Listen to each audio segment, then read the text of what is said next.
Celebrate the First Amendment and recognize the work of the White House Press Corps.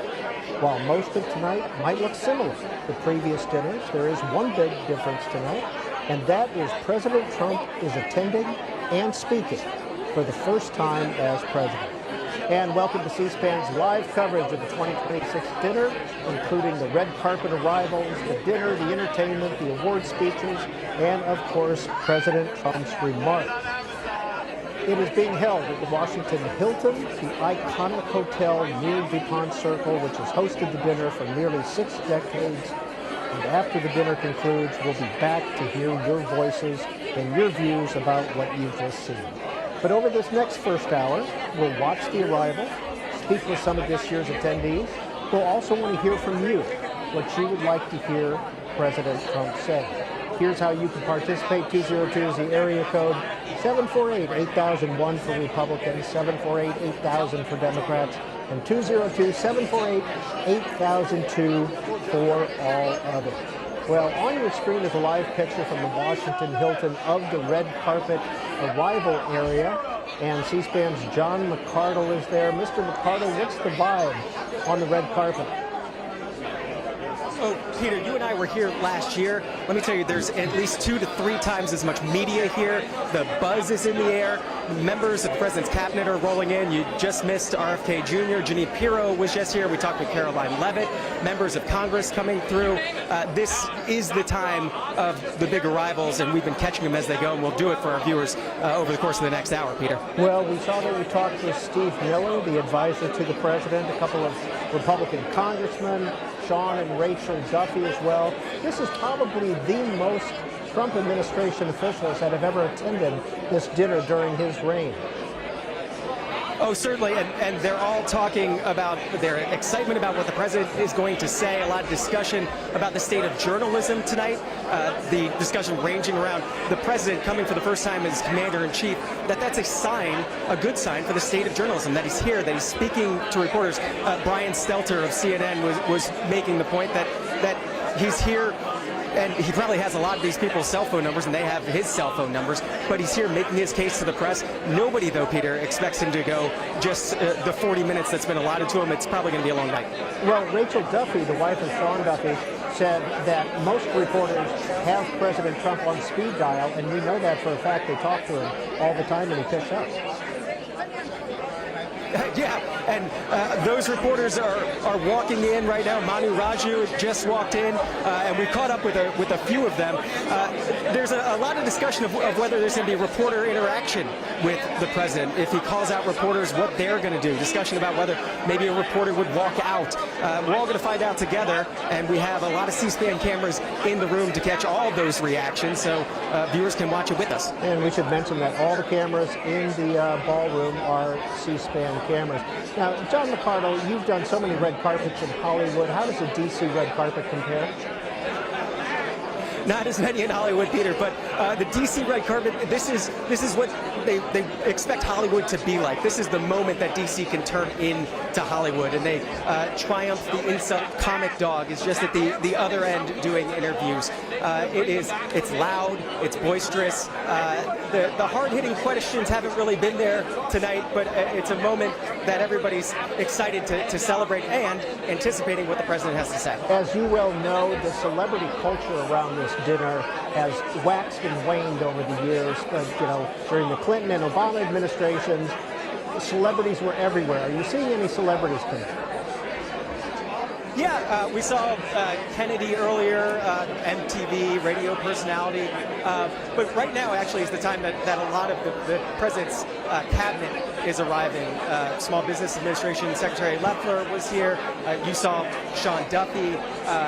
This has actually been, it seems like the 6 o'clock hour has been when they're coming in, and they're all going to my right. It seems like gathering together before they go to their separate tables. Obviously, it's the president and the vice president is going to be on the dais.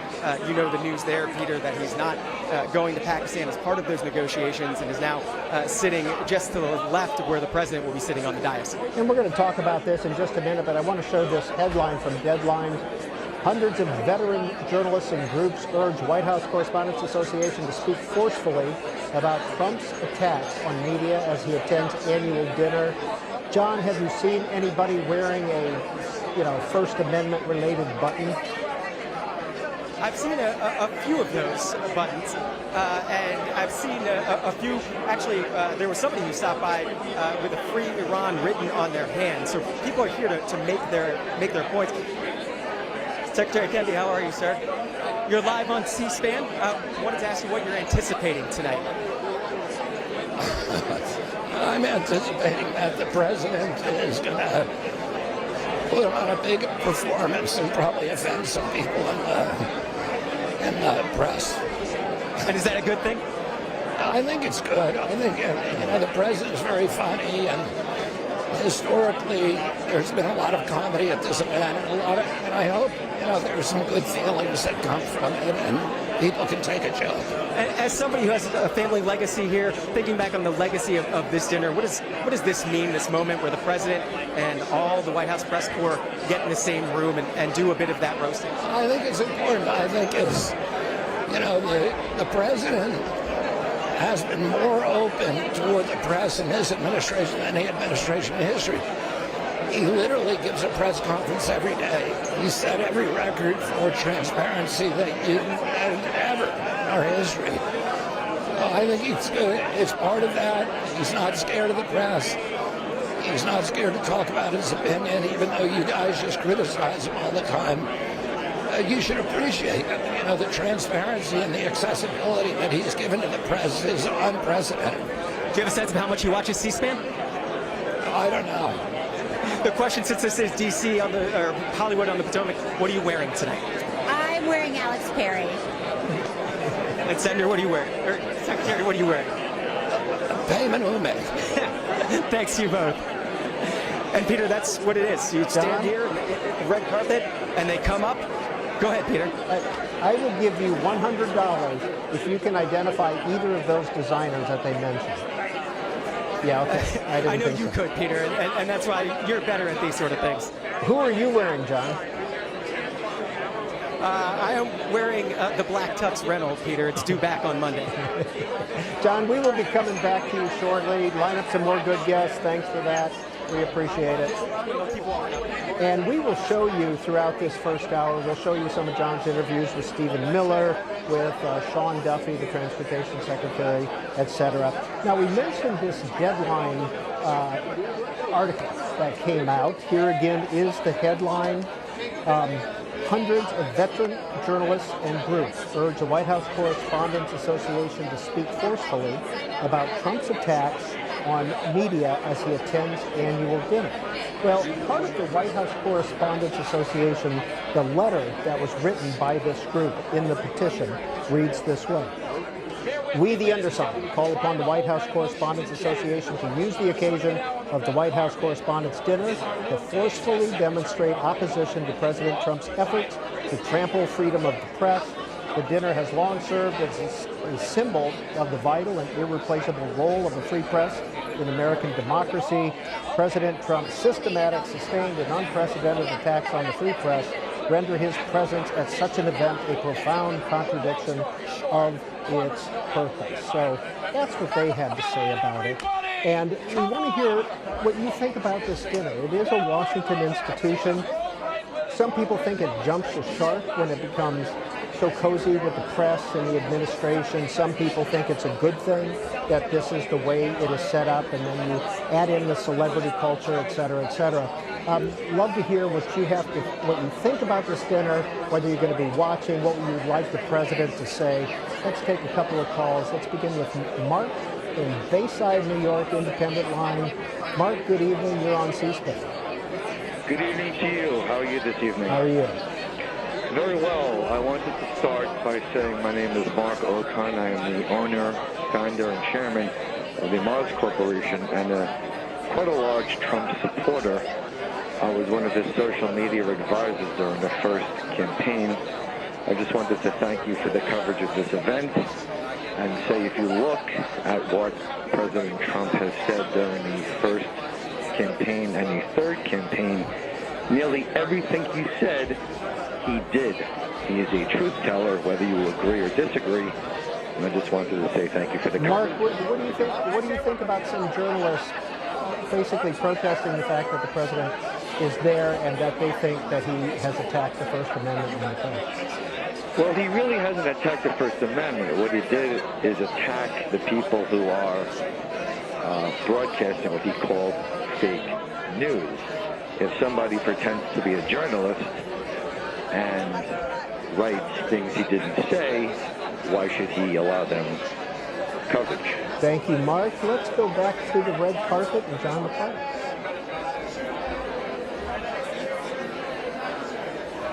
All right, John is not ready. Let's talk to Mike in Clovis, California, Republican line. Please go ahead, Mike. Yeah, hi. Hope everybody's okay. I'm doing great. I hope tonight the president will have some fresh material, some funny material on several of the journalists.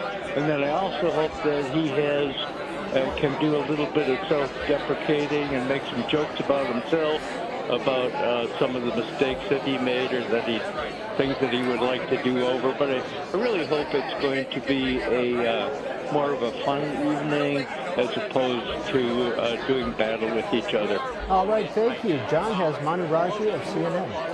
I don't remember, and Manu Raju's joining us live on C-SPAN. Manu Raju, your expectations for tonight? You've been to a number of things. How many have you been, actually, Zero? I've lost count. It's more than 10, more than 20? I mean, well, I started going, maybe you can see how old I am by the amount of gray hairs I have, so I've been here for a long time.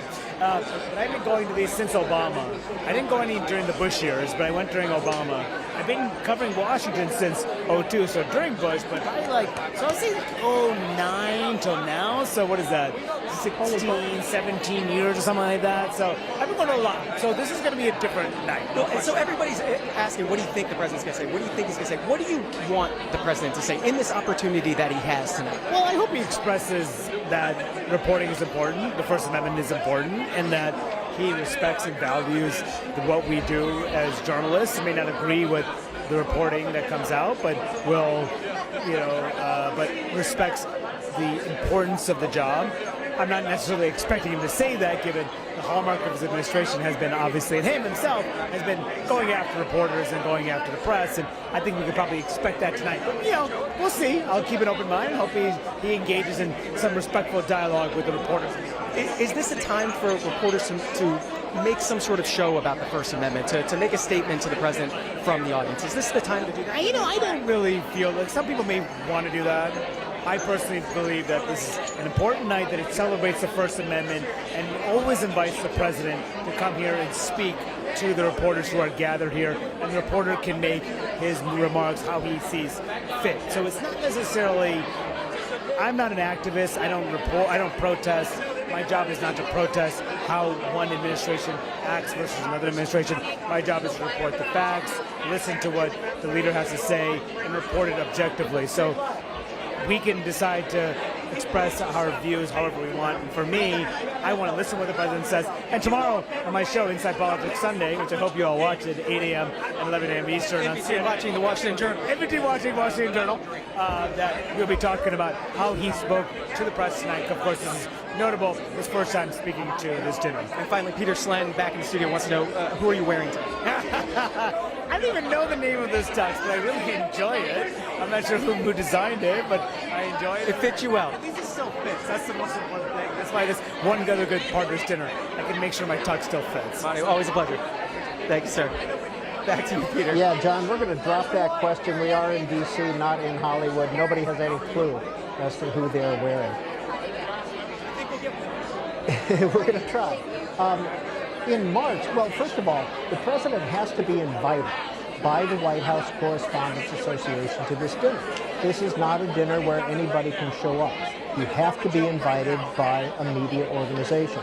So the congressman, the transportation secretary, RFK, the HHS secretary, they all have to be invited by a media organization to attend, and then they sit with that media organization. C-SPAN has a table. We have some invited guests there as well, including the Librarian of Congress, Robert Newland, will be one of our guests. So you have to be invited to the dinner, including the president. He has to be invited. The White House Correspondents Association has reached out every year to invite the president, and this is the first year that President Trump accepted. And this was his Truth Social post in March when he accepted the invitation. The White House Correspondents Association has asked me very nicely to be the honoree at this year's dinner, a long and storied tradition since it began in 1924 under then-President Calvin Coolidge. In honor of our nation's 250th birthday and the fact that these correspondents now admit that I am truly one of the greatest presidents in the history of our country, the GOAT, according to many, it will be my honor to accept their invitation and work to make it the greatest, hottest, and most spectacular dinner of any kind ever. Because the press was extraordinarily bad to me, fake news all, right from the beginning of my first term, I boycotted the event and never went as honoree. However, I look forward to being with everyone this year. Hopefully, it will be something very special. Next call is Jacob in Minneapolis, Democrats line. Jacob, good evening to you. Good evening. How are you doing? How are you? I'm well, thank you. Please go ahead and make your comment. Well, I think that it's quite wonderful that the president has accepted this year. Knowing that we're only going to see him in office for another 2 years, this gives us a great opportunity to basically gauge what the Republican vision necessarily is and the energy that the Republican Party, especially President Trump, foresees in a less serious tone. I'm really looking forward to seeing the comments that the president has to make as a Democrat, because, like people have been saying, he has made a lot of very critical remarks on the free press in the past. And so it'll be nice if he understands the political situation that he's in and has a bit of a detente. Jacob, have you watched previous White House Correspondents' dinners over the years? Well, I'm only 22 years old, so I've watched them up to Obama, the Obama administration, particularly the one where he said Donald Trump will never be president. That was 2011 that he said that he called out Donald Trump, and a lot of people think that that was an impetus for Donald Trump. Certainly could be. I wouldn't put that past him. The president, as everybody has noted in the last decade, is a very egotistically motivated individual, and his administration has shown that, and I wouldn't be surprised if his choice to attend tonight is basically a sort of a reclamation for the Republican Party in order to cement whatever legacy he's looking to leave.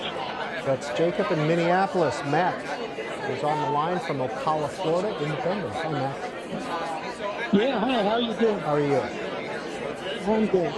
I am an independent, a neo-Nazi, and I have to say I find this thing totally offensive. I feel like I'm watching the Washington aristocracy party at the time of war. It seems inappropriate. It seems like they're in 1936. There's a lot of work to do in Washington, and they should be doing it.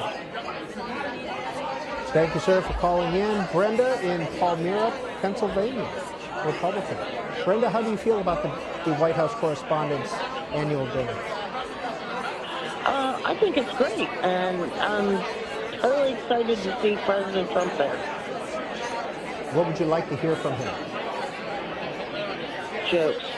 And I would really, just anything that he says is okay with me.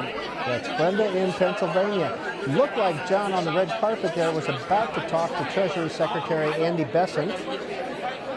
And if he does, then we will cut in and go right to John. In the meantime, we'll talk to Austin in Jacksonville, Florida.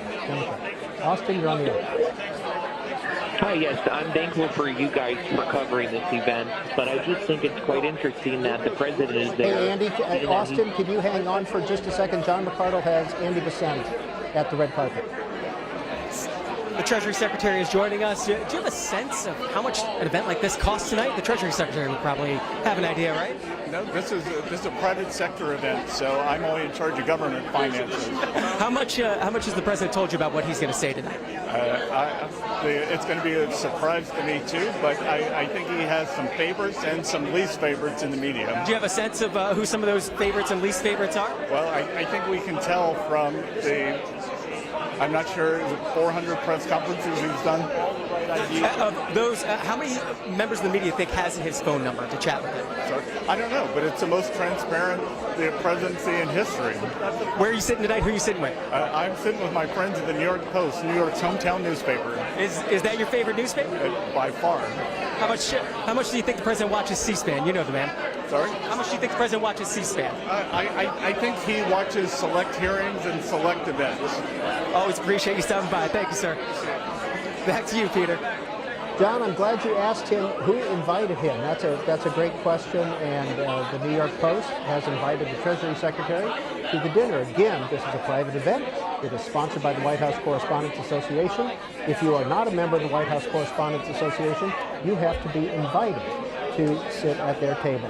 Now, let's go back to Austin in Jacksonville, Florida, Democrat. Austin, apologize for cutting you off there. Go ahead with your comment. No worries, and thank you for covering this event. I just want to say that, freedom of press is one of the most important rights we have as United States citizens, and the attacks that we've had on our media are just not aligned with the traditions of our country. And I appreciate the president being there, and I would just hope that we can tone down the attacks on our First Amendment in this country, because it's what separates us from so many other nations on earth. Austin, when the president talks about fake news, do you see that as an attack on the media? I do, because I really think that most media is designed to tell the facts to an extent. I understand everyone has their biases, but I don't think that media is just out there to peddle fake news to everyone. I think that's just a buzzword. Thank you, Austin. Doug Burgum, the Interior Secretary, is on the red carpet. Doug Burgum is here, the Interior Secretary, Dana White as well. You were just talking about needing a permit to do a UFC fight outside of the White House. Are you going to grant the permit? Absolutely. This is going to be spectacular. This is going to be one of the most memorable. 100 years from now, they're going to be talking about June 14th, 2026, and how fitting. The president that was president at our 125th, Teddy Roosevelt. He used to hold boxing sparring matches at the White House. Now we come up to the 250, and we're going to have the greatest show on earth that evening, and it's going to be spectacular. Dana White, is that event going to be bigger than this event? I couldn't have done it any better than I couldn't have done it any better than that. Yeah, thank you, sir. Thank you for the permits. We get that done here. How much boxing and sparring are we going to see tonight? Probably a lot. Yeah. This is my first one of these, so I'm looking forward to it, and it's going to be a unique experience. And Secretary Burgum, before you go, the changes to the National Mall, the upgrades that the president is doing, for folks who were here a year ago and they come back for the July 4th, what's going to be different for the 250th anniversary? Well, under President Trump's leadership, for starters, you're going to see 82 less homeless camps around the city of D.C. because we've solved that problem by giving people the services they need and giving them a place to live, but not in a public park. They can visit every day. Free speech exists in all our parks, but they're not living spaces. And then 1,000 places where we had graffiti all fixed. Now there's over 20 sites where all the fountains are being fixed around thing. All President Trump's got an eye for it. If he drives by something and he sees an issue, he calls me. They're calling me his pool guy now because if there's a problem with the reflecting pool, he's like, call Doug, get the team on it. But the National Park Service has got a fantastic team, and whether it's fixing a historic marble fountain or fixing the reflecting pool, we have the team that can get it done. The place is never going to look better, and that's thanks to President Trump. Before you both go, who are you sitting with tonight? Who invited you guys to join them at their table? I am with Paramount Skydance. NBC. Excellent. Thanks so much. Enjoy the night. Back to you, Peter. Thank you, John McCardle. Mary, Sterling Heights, Michigan, Independent Line. Please go ahead and make your comments about tonight's White House Correspondents Dinner. Hi. The main thing I wanted to say is I think it's immature for this walkout that they're talking about. I appreciate that the president is honest and you hear what he really thinks, as opposed to what you hear from the Congress. They lie. Look at all the things that are going on right now. The cheating, some of them are taking money, they're doing insider trading, and they lie. It's just they're not completely honest with you. And the president is. So I appreciate that. And another thing I want to say about the whole fake news thing is that I have been handicapped basically for the past year. And I've been watching the news and everything that's going on, and I'll flip between channels and see what each news channel, when there's an important, something going on, and you will see that it is fake news, and the next day it'll come out that what a lot of these stations like CNN, MSNBC, they were telling the wrong facts. Mary in Sterling Heights, Michigan, thank you. John McCardle is busy down at the red carpet. Peter, we're with the ambassador of Kuwait, Zain El Sabah, has been ambassador for 3 years. What is your perspective on this celebration of the First Amendment here in the United States, 250th anniversary of this country, looking at it of the perspective of an ambassador from a country in the Middle East that we have such a close relationship? First of all, congratulations on the 250th anniversary of the United States of America. We are proud to celebrate alongside our allies. The United States has been a strong and super supportive ally of the state of Kuwait. I want to say for more than 35 years now, because after 35 years ago, we shed blood together in the first Gulf War. And today I'm here to celebrate the storytellers that told the stories that mattered then and now. We're here today as a collective community, to celebrate, to hold proud, and to hold strong with all those who serve on the front lines, and all those who hold microphones and cameras and dare to go behind the front lines and tell it the way it is. What do you think about a dinner like this, a celebration like this, a red carpet like this, in a time in a conflict in the Middle East, and as we're actively in discussions to try to end that conflict? I think it's important today to make sure that we offer the story from all angles. Today it's critical that exposure is there. Exposure is 180 degrees, and I think that all stories matter. Not just in Kuwait and the Gulf, also in Palestine and Gaza and everywhere in between today. I think the lack of coverage in those spaces is significant, and I think we need more of those good storytellers on the ground. And who are you sitting with tonight? So I'm here with Bloomberg tonight, and I look forward to sharing our perspective as it comes to business and economy and the future of the Middle East with our friends here this evening. And I hope that media and storytelling is part of that larger narrative as well. Thanks for stopping by C-SPAN. Appreciate it. Have a good night. Same to you. Back to you, Peter. And we will continue to monitor the red carpet and talk to some of the folks who are coming in for the dinner.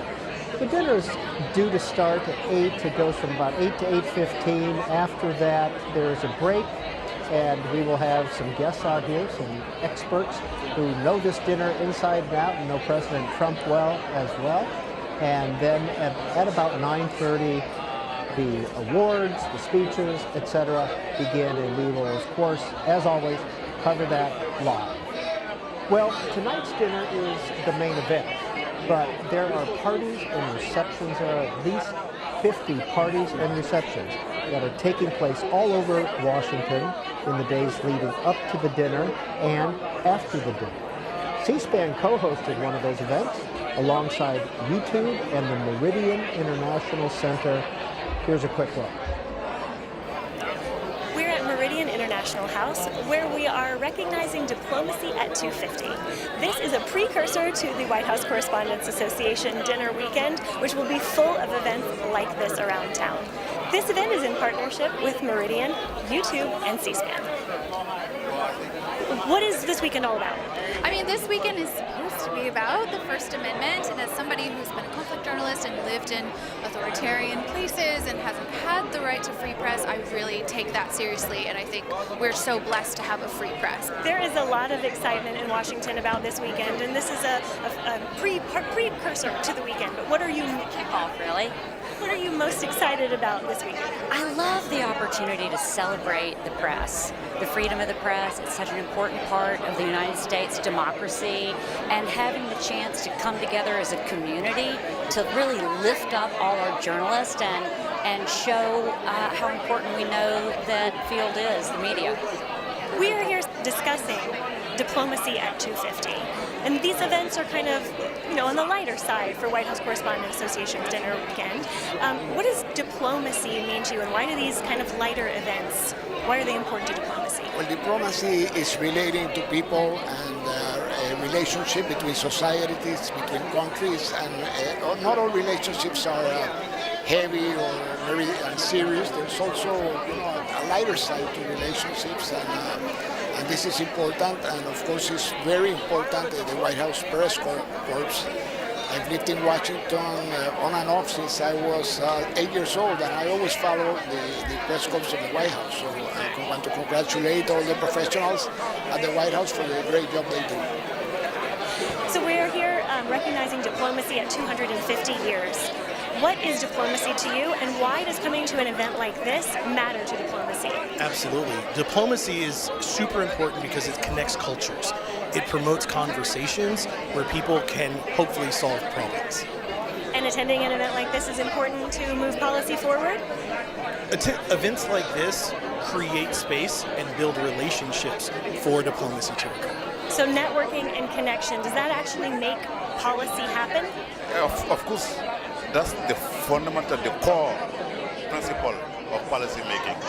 And diplomacy is about networking and connection. Are you all planning to attend the dinner this year? Absolutely. And what are we expecting that we might hear from the president if he attends? Well, I'd hope there's a positive message for America's next 250 years. Well, I think he's going to be funny and a good sense of humor. I think it's exciting that the president's going to be there.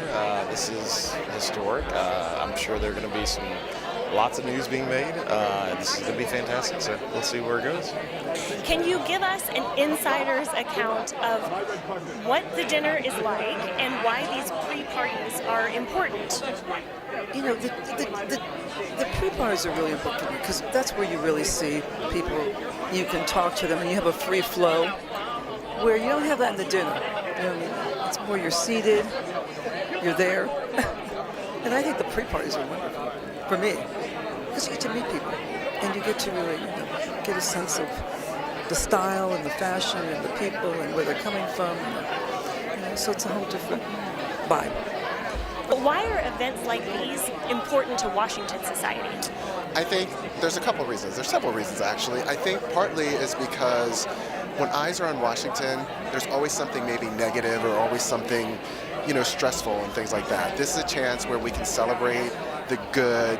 We have eyes now on Washington and seeing how we can strive and do really well there. Plus, Washington loves a good party. What about any of the celebrities or notable names that come to Washington around this time of year?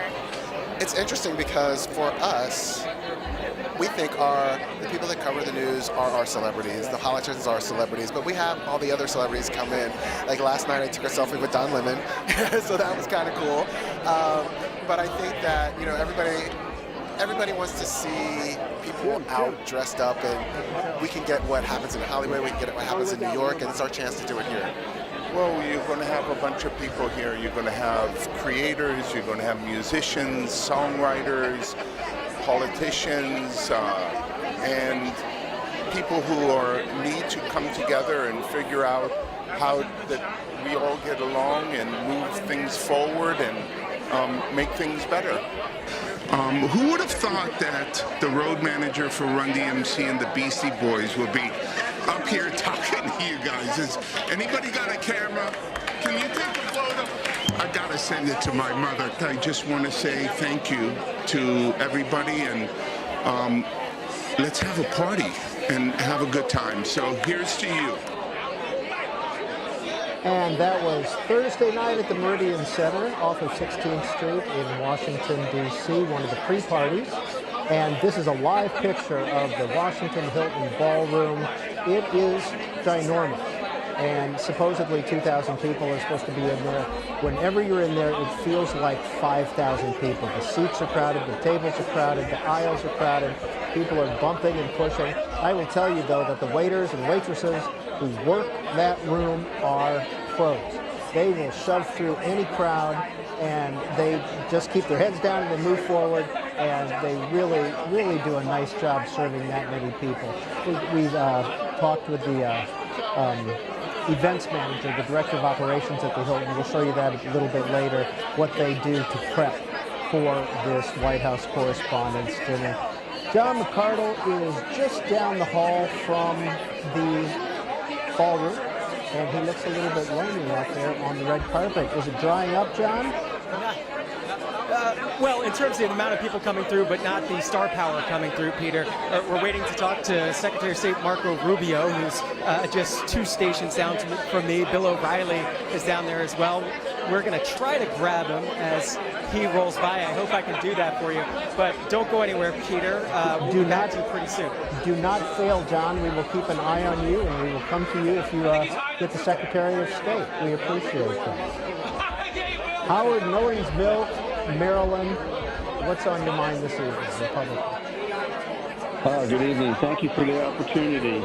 I want to preface this by saying that when I was allowed to register to vote, I'm close to 80 years old. The party, the Democrats, were still under the aura of JFK. And so I registered as a Democrat. I can't tell you the last time I voted for a Democrat because it's certainly not the same party. As far as I'm concerned, I think Trump will surprise everybody. I think he'll do a good job. The people around him say he's a fun guy. And I don't know if anybody recalls the dinner in New York where he mentioned that he met Hillary in the green room, and she bumped into him and just said, pardon me, which brought down the house. Hey, I'm going to have to stop you there, Howard. Secretary of State Marco Rubio. And we are live with the Secretary of State. What do you tell a C-SPAN audience about an event like this, about the White House Correspondents' Dinner? Why is this important? You've been to enough of these. Yeah. Well, I don't know if it's important or not. I was invited. No, yeah, it's fun. You get to see a lot of people. You know, it's one night in which a lot of people that maybe don't see each other every day get to see each other. There's a lot of attention paid to it. I've only been here once before, and it was back in 2011, which was the last time the president came, but he wasn't president. And what did you think about that speech? That one's getting a lot of attention. I know. I had nothing I could compare it to because it's the first time I'd ever gone to one. So why didn't you go to other ones? I'm sure you got invites. Oh yeah. I don't know. It wasn't my thing. You know, like I'd rather be back in Florida on Saturdays than be here for no other reason than whatever. I mean, we just never came. So, but we're here tonight. It's the first time he's ever here as a president. So wanted to be here for that. And has he told you about what he's going to say? What should we expect? No, I saw the speechwriters over there the other day, but I didn't stay around to hear what they were going to say. You didn't add a line or two? No, they didn't. And I want to be surprised. Is this a tough room? Is this an easy room for the president? Well, let me see who's in there. I haven't seen yet. But look, he's naturally very entertaining. You know, he's great with crowds, and so it'll be great. I think we'll see what happens. Who are you sitting with tonight? NBC. Thanks for stopping by, C-SPAN. Back to you, Peter. John, you know, Secretary of State Rubio referenced that 2011 dinner where President Obama kind of gigged Donald Trump in the audience, and many people think that that's what the impetus for him to run for president. John, here's $10 for you if you can tell us who invited the President Trump in 2011 to sit with him. Peter, I'm not getting your $10 tonight. Who was it? Wow. Okay, you owe me $110 so far. The Washington Post. The Washington Post had Donald Trump as their guest in 2011. So, who do you got coming up there, Peter, John? I should have known that because of The Secretary of Defense, Pete Hegseth, is just down the line. Bill O'Reilly just snuck away from me. But like you said, it's not. The volume is drying up, but the star power, this is the time when some of those VIPs are coming in. They sort of get the red carpet to themselves. So we'll pull as many as we can as they come along. Yeah, we'll keep an eye on you. So if you get Secretary Hegseth, we will definitely come back to you. Did you see where Bill O'Reilly said that if anybody protests the president, they were going to have to answer to him? I did read that, Peter, and that's what I wanted to ask him about. He snuck away as we were talking to the Secretary of State. All right, John, we'll see you shortly. Barbara, Austin, Texas, Democrat. Please go ahead. What do you think about tonight's festivities? It's going to be interesting. President Trump doesn't seem to believe that freedom of press is even in the Constitution. He's working so hard trying to destroy the free press. And Barbara, can you give an example of how he's trying to do that? You don't. Oh, I'm sure you know. He insults. This is just part of his latest behavior. He insults every female reporter that asks a question, and he refuses to answer legitimate questions. The Constitution, one of the first things is the freedom of press, and we have a right to have people question our top politicians, our presidents. And one of my first impressions of Trump, which I can never forget, is when he insulted a disabled reporter simply for asking a question. And that told me everything I needed to know about him. He's an immoral person. So, Barbara, will you watch his speech tonight? Oh, yes, I will. I keep up with him. I want to know what he's doing because everything I see him do and hear him say is so repulsive. And the president should be strong enough to listen to criticism and answer tough questions. If they can't do that, they don't deserve to be in that office. Questions are not an attack. They are an attempt to discuss actual events that are happening or things that he has said. And he just hates the free press. I would like to see him apologize for these. All right, Barbara, we've got the point. We appreciate your time. The president should be leaving the White House shortly, and we hope to be able to show you that when he does depart. It's maybe for the president at least, it's a 3-4 minute drive up to the Washington Hilton. This is the same Washington Hilton, by the way, where on March 30th, 1981, Ronald Reagan was shot. So it is a venue that the Secret Service, the White House, everybody in D.C. is very familiar with. And we will show you that, and we're hoping that John gets Secretary Hegseth for a minute on the red carpet. It does look to be slowing on the red carpet. But we will stick with John for a few more minutes. Nancy, North Hollywood, California, Independent Line. Nancy, good evening to you. Good evening. Thanks for covering. Some of the comments, wow. So I have my margarita, my snacks. I'm excited to have everyone coming together for this celebration of the press and light entertainment. And I can't wait to see what the Mentalist uncovers from Trump. Well, do you want? Okay, Nancy, don't go away now, because you are first of all living in Hollywood, and this is often called Hollywood on the Potomac. This night for us and all the celebrities. Have you watched the dinners in the past, and will you be watching the speech tonight? Yeah, I have it on right now. I haven't watched in the past, no, but I did watch this morning. I was watching Michael McConnell, and he was talking, and I thought, let me see if I can actually locate it, because you are the only, you're the only one that's broadcasting this, none of the other channels. And I will say that that C-SPAN is the pool in the room, in the ballroom itself, that we are the ones with the cameras in the ballroom covering the speech, and you will get everything start to finish here on C-SPAN, as you well know, without interruption. Nancy mentioned the entertainment tonight. It is not a comedian, as has been in the past. It is Oz Perlman. He is a mentalist. Now, the president is supposed to, the intelligence is that the president will leave before Oz Perlman does his thing. He'll be down in the audience, and there'll be cameras following him. We'll cover it all live, of course. But we got a chance to catch up with Mr. Perlman prior to tonight's dinner. Here's what he had to say. The Washington Hilton decided this year's White House Correspondents Dinner with this year's entertainment. Oz Perlman, thanks for giving us your time. Thanks for having me. Excited for tomorrow. I'm sure you are. What are you most excited about? I'm excited to be in a room full of journalists who are skeptics at heart and millions at home watching and do something they've never seen before, something truly unprecedented. They've never, ever, in the 105-year history of this event, had someone like me. Because you're a mentalist, as you described. Yep. How do you describe that to other people? So mentalism is a form of magic. I am not a psychic, I'm not a medium, I'm not like supernatural. I know how to observe people in a very different way than most and seem to read their thoughts and read their minds, which I think, given the fact that President Trump will be in the room, is going to be an amazing evening, not to mention all of the VIPs, the dignitaries, the cabinet members, and the journalists who normally they ask the hard-hitting questions. Well, I'm going to find the hard-hitting answers that night. You get the call to do this. What was your reaction when you got that call? So I was shocked, which is hard to surprise somebody who shocks other people for a living. I thought I was being pranked at first. Because I always thought I was a comedian. I thought it's just comedians that do this. So at first I thought, what's going on here? But then as I kind of navigated the waters and understood, the point this year was to get President Trump to come. And I think that is the reason they did something different. Because this year they wanted to avoid the lane of kind of, I don't want to call it division, but the comedians tend to roast. And that tends to be, for some people, funny, for other people, hurtful. I love it. I love a good comedy show. But I think the reason they got the president this year was doing something different, something splashy, and something very unique, and that's what I'm going to bring to the table. I suppose you have a method of preparation. Anytime you go before an audience, do you have a different approach this time because of the crowd involved? So there's two elements to this, if you think about this, is one, in the room.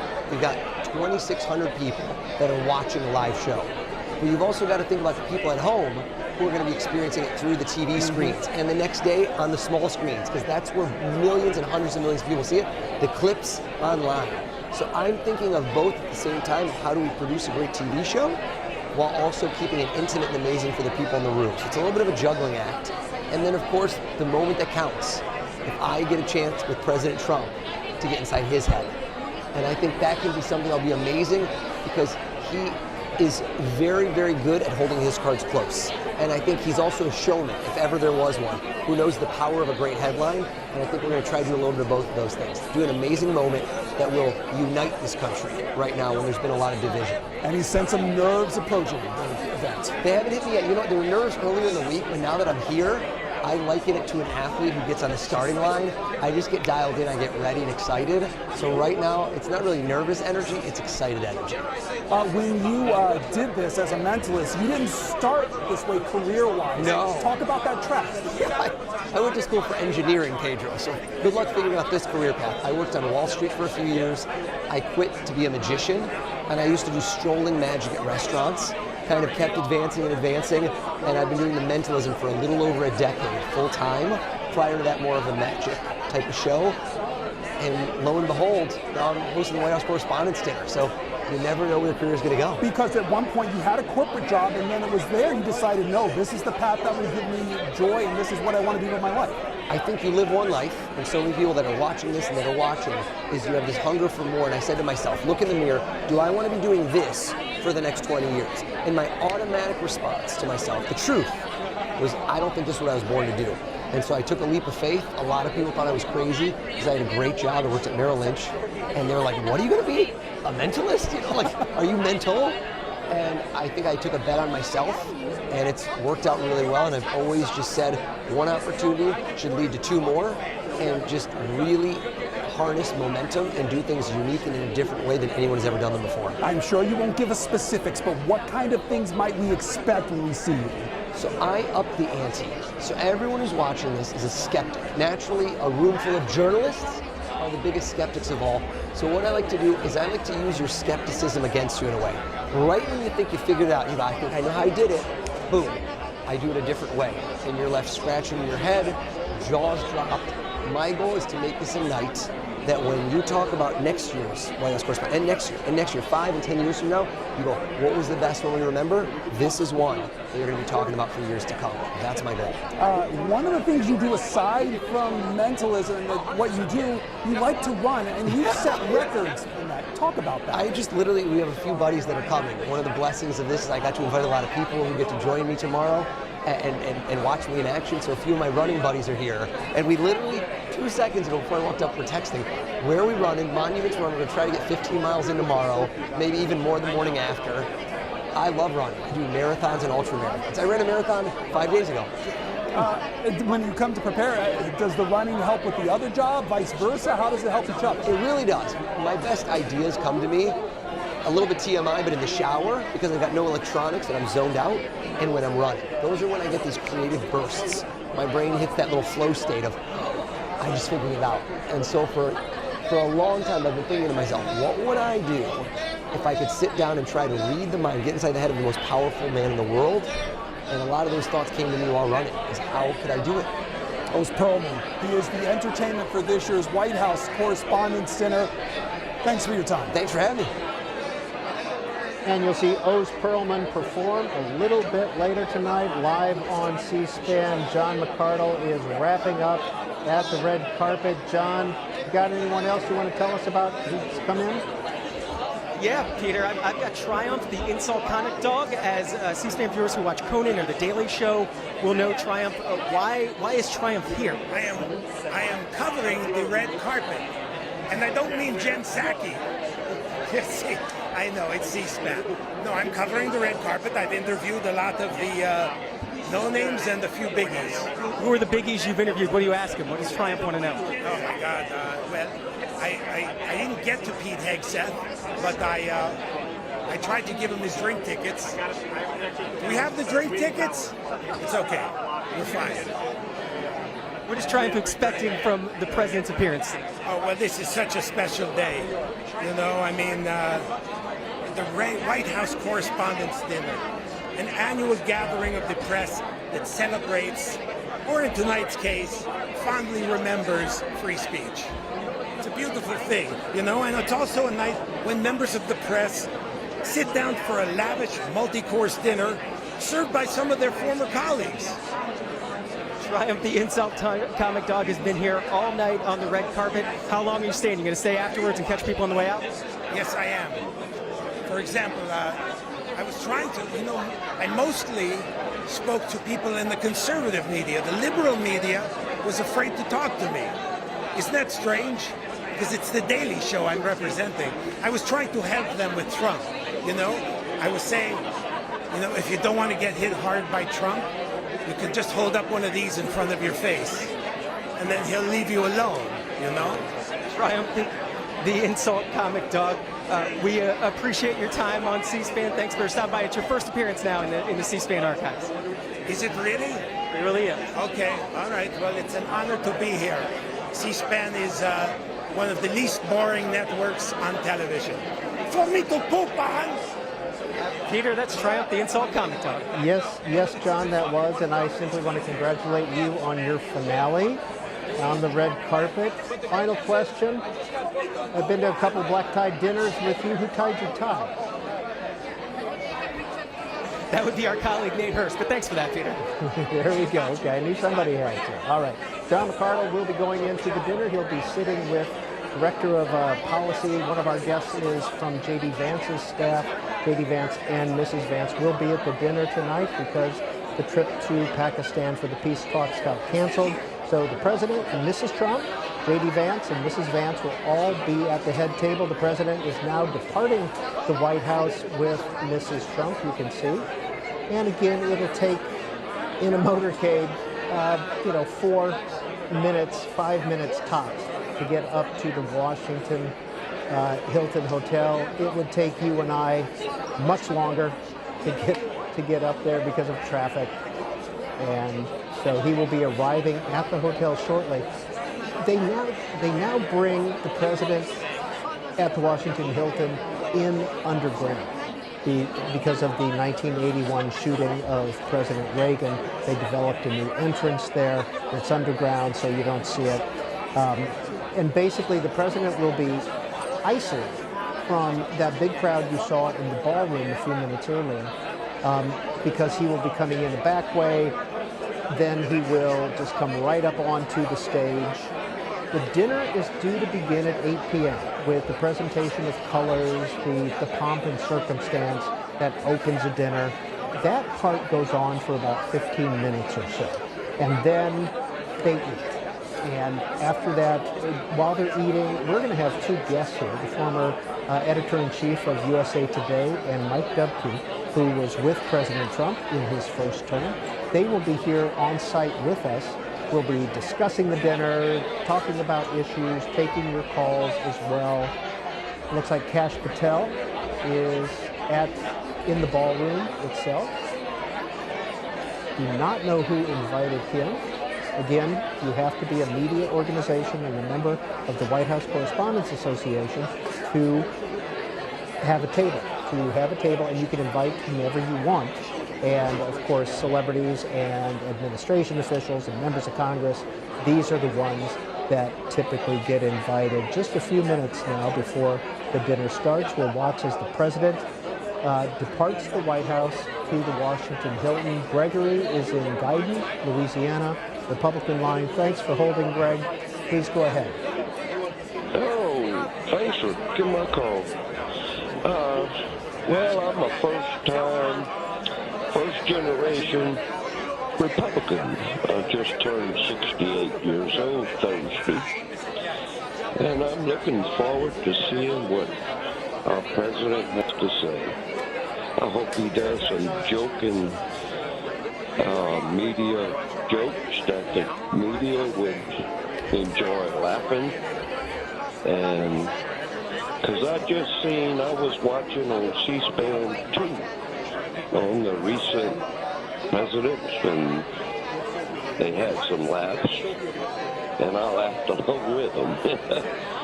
Now, I just want to say thank you for taking my call, and I really love Donald Trump. He's my president and always will be. Yeah, I'm glad you mentioned, Gregory, what was playing on C-SPAN 2. We've been playing a lot of the old speeches and from past presidential dinners all day long on American History TV on C-SPAN 2. They'll play again in the overnight, but not during the dinner itself. David, Nashua, New Hampshire, Independent Line. Hi, David. Hi, thank you so much for taking my call. I really appreciate it. How are you doing tonight? How are you? Good. Thank you so much. My name is David Shunk. I'm from New Hampshire. I'm independent.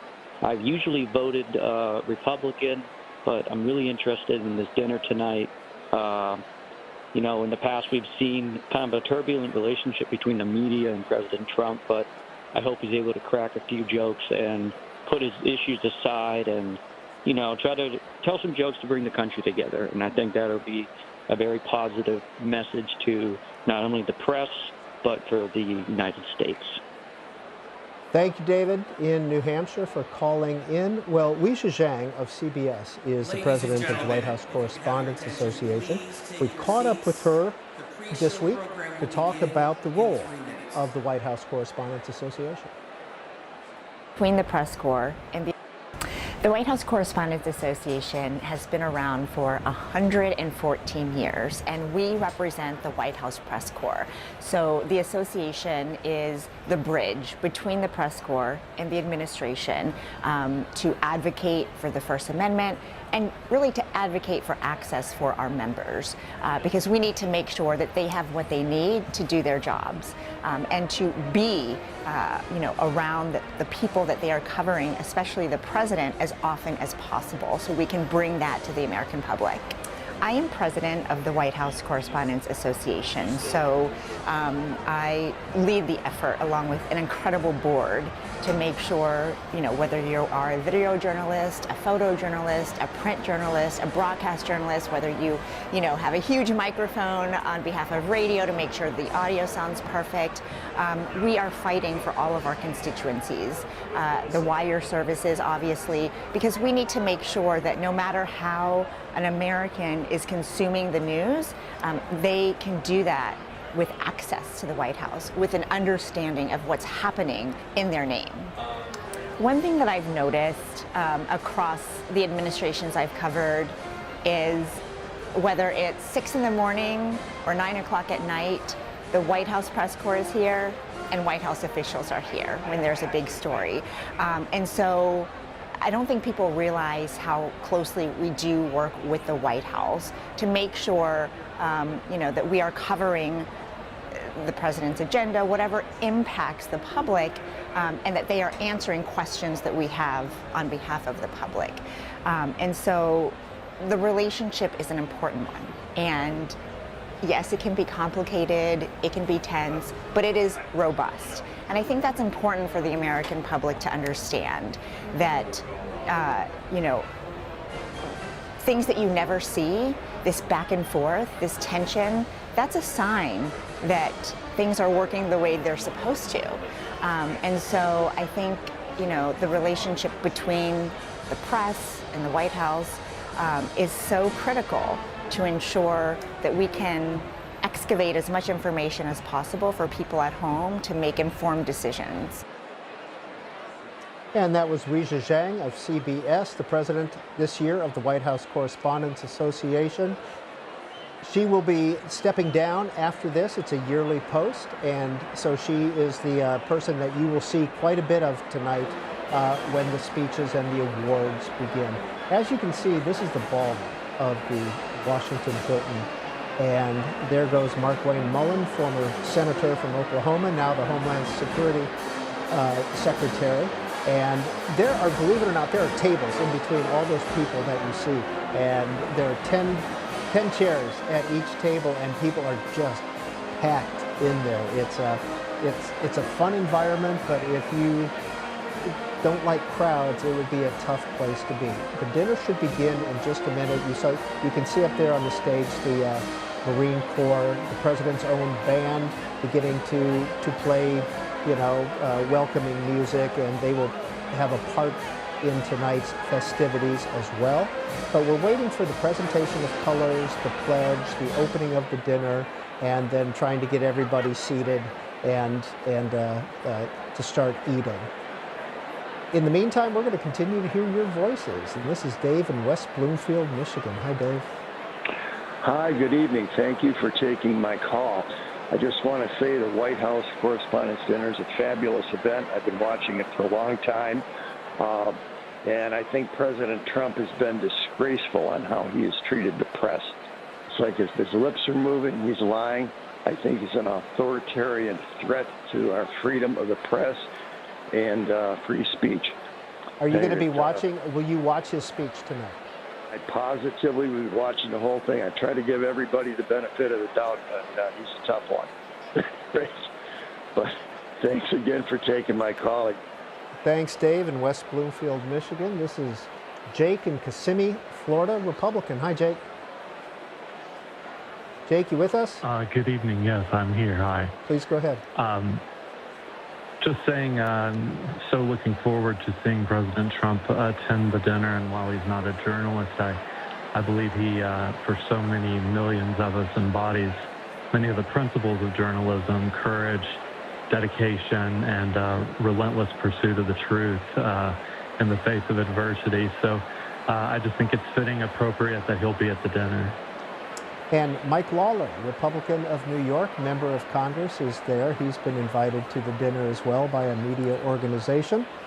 And Mr. Lawler may have a pretty potentially tight race in 2026 for his re-election effort. His 2024 race was quite close, and it's looking, again, to be quite a close race. Lorraine, Conway, South Carolina, independent line. Hi, Lorraine.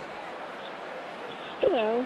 I used to be a Republican, but I kind of turned my back on the party because I don't feel that they support Trump the way they should. They're just a step above the Democrats. There's too much corruption in Congress, too much insider trading. I think Trump is the only hope for this country.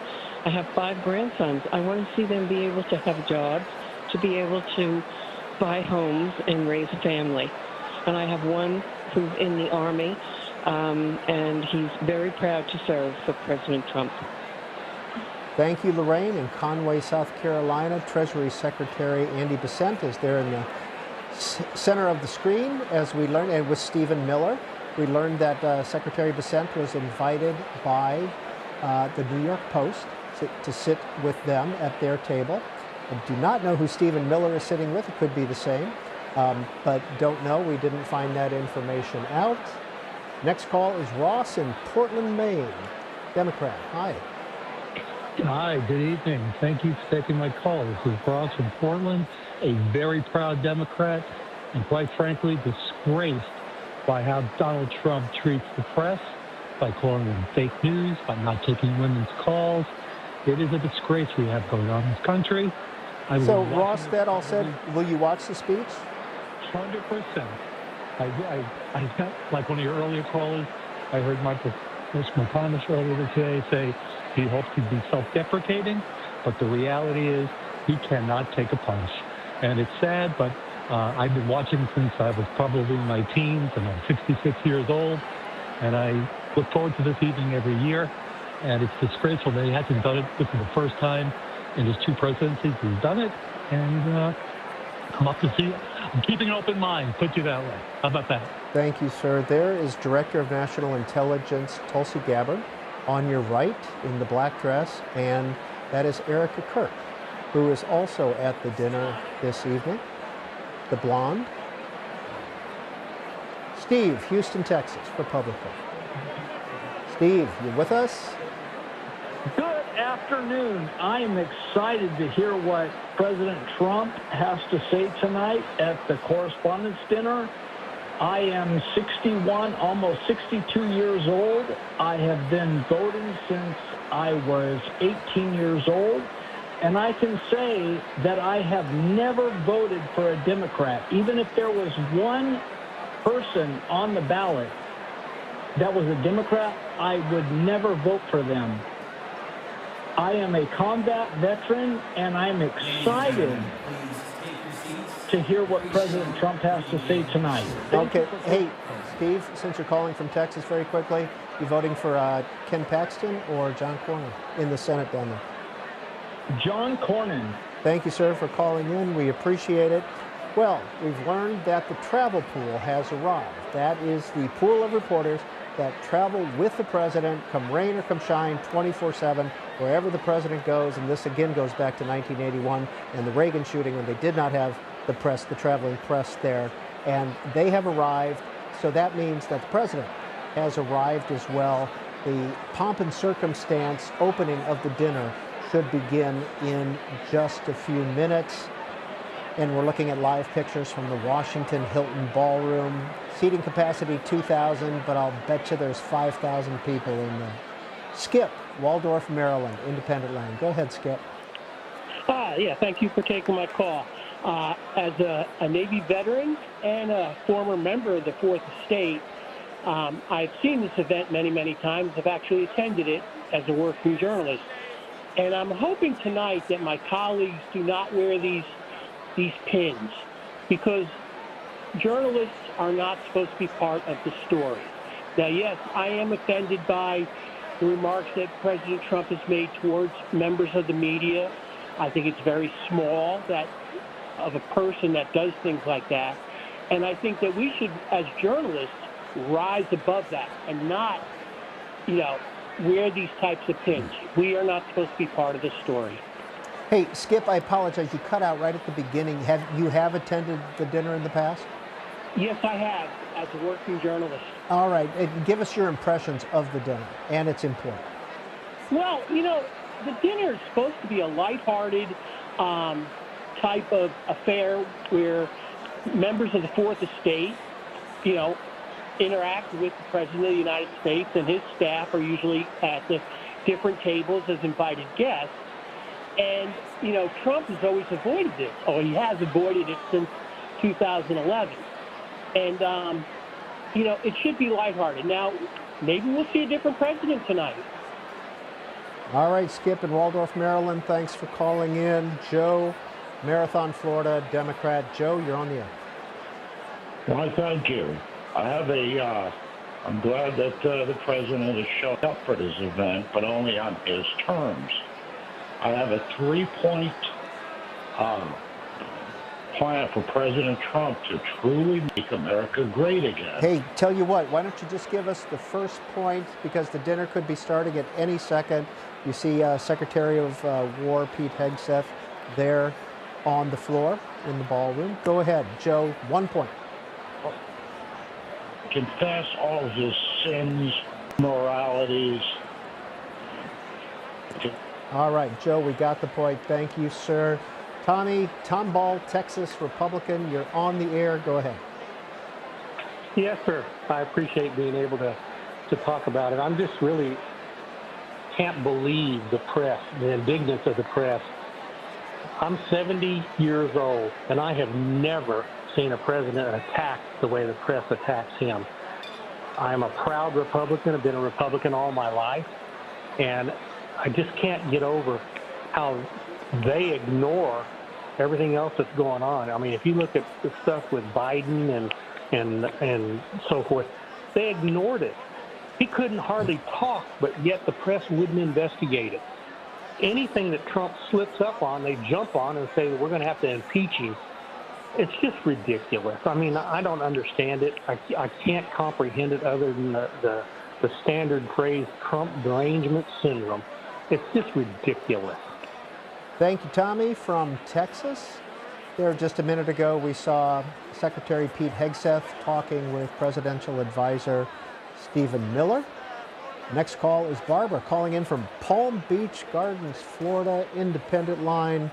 Hi, Barbara. Hey, Barbara, how far from Mar-a-Lago are you in Palm Beach Gardens? Oh, about a half hour. A half hour. Okay. All right. I think.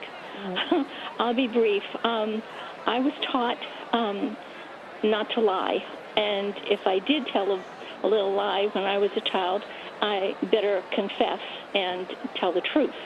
My question, I guess, is, or my comment, as an independent,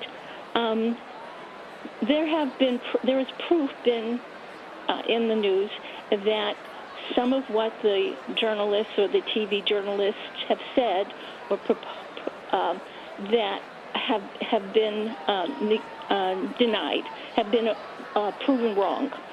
I'm a little nervous. I don't usually do this. But I was wondering, lots of people are concerned about questioning what will President Trump say. I'd like to know, is any journalist at all going to admit and apologize for the lies that they told?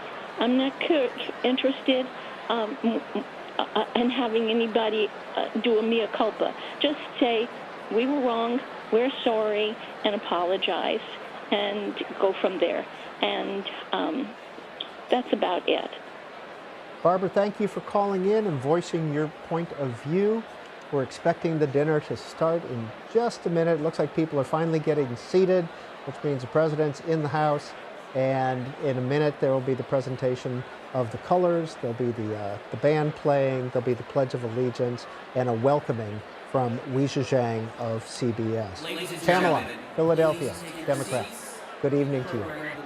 Hi, thanks for taking my call. I just wanted to let you know that I've been watching your sister station, C-SPAN 2, most of the day. And aren't those addicting? Once you start, oh my God, yeah. I do the same thing, and I've seen them maybe 50 times each. And every time I watch one of those old speeches, I'm just, reminiscing and laughing. It's fun.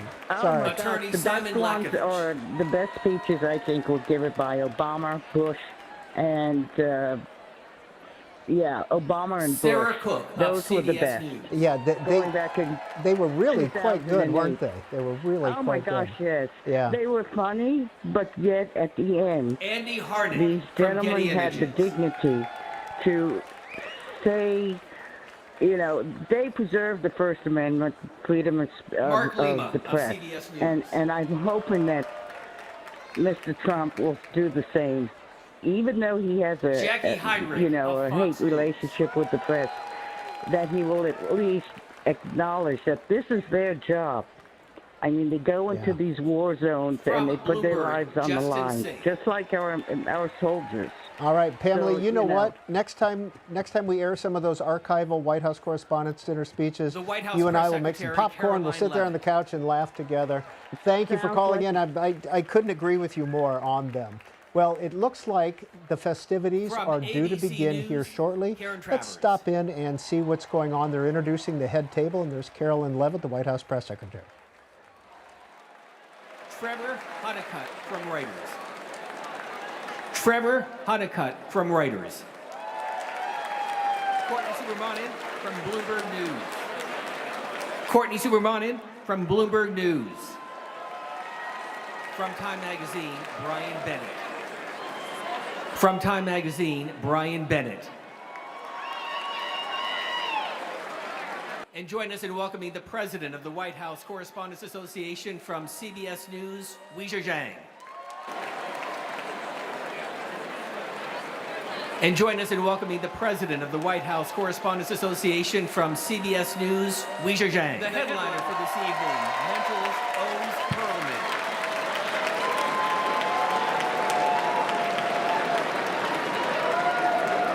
The headliner for this evening, Mentalist owes Perlman.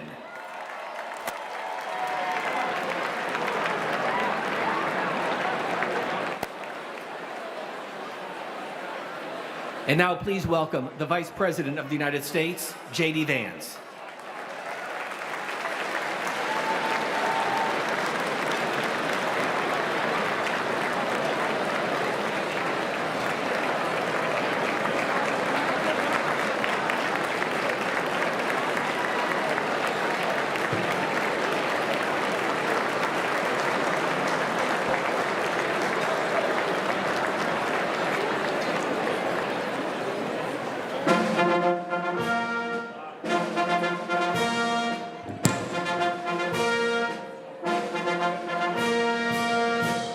Ladies and gentlemen, the 45th and 47th President of the United States, Donald J. Trump, and First Lady Melania Trump.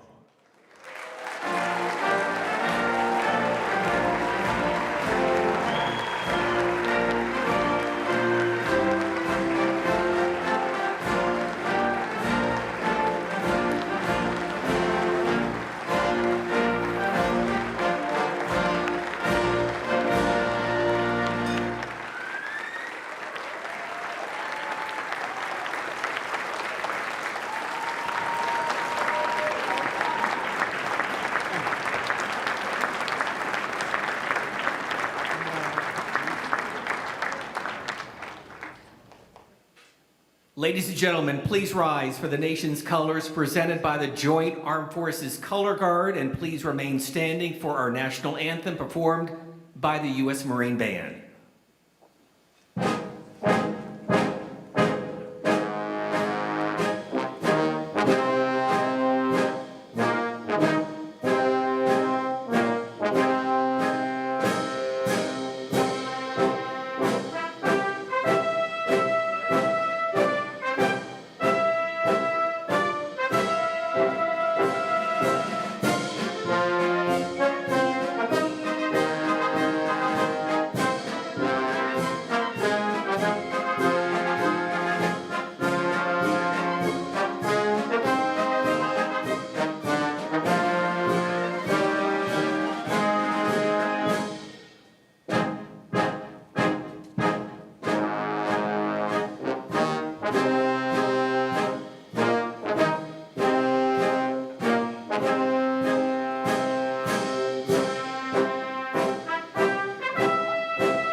Twilight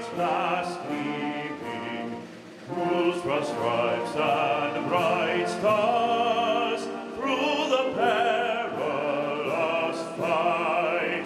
For the ramparts we watched were so gallantly streaming, and the rockets red glare, the bombs bursting in air, gave proof through the night that our flag was still there. Oh, say does that star-spangled banner yet wave for the land of the free and the home of the brave.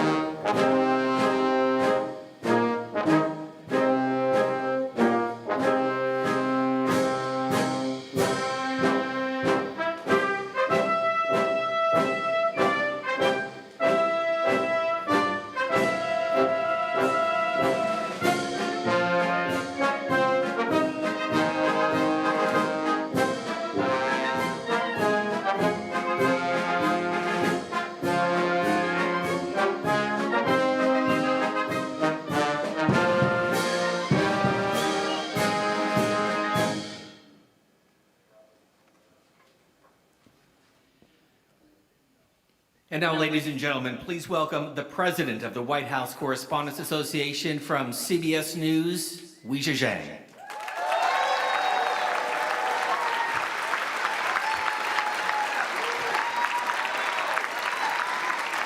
Welcome. Welcome to the 2026 White House Correspondents Dinner. Thank you to the President's own Marine Corps Band, led by Drum Major Master Gunnery Sergeant Stephen Williams and vocalist Master Gunnery Sergeant Kevin Benier.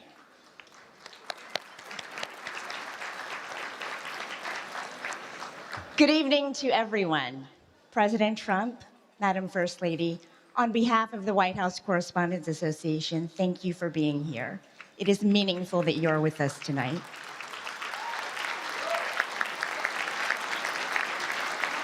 And White House Press Secretary Caroline Leavitt, thank you for everything you and your team does to work with us every day, whether you like it or not.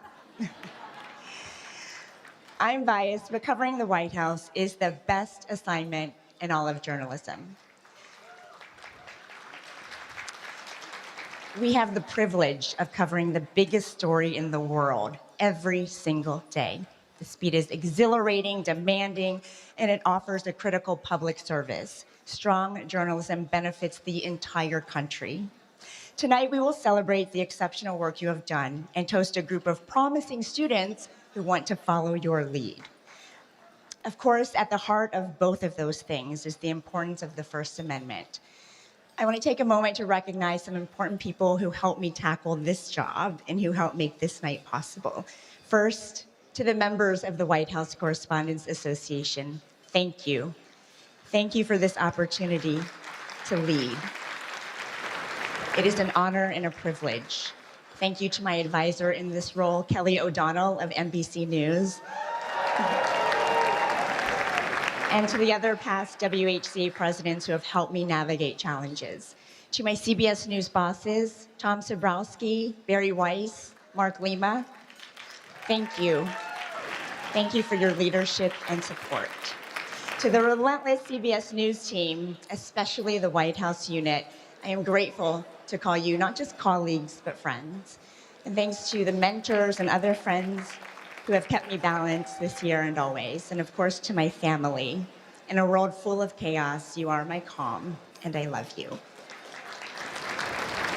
We have a big night ahead, and we're gonna get started now. So enjoy your dinner, and we'll be back. Thank you.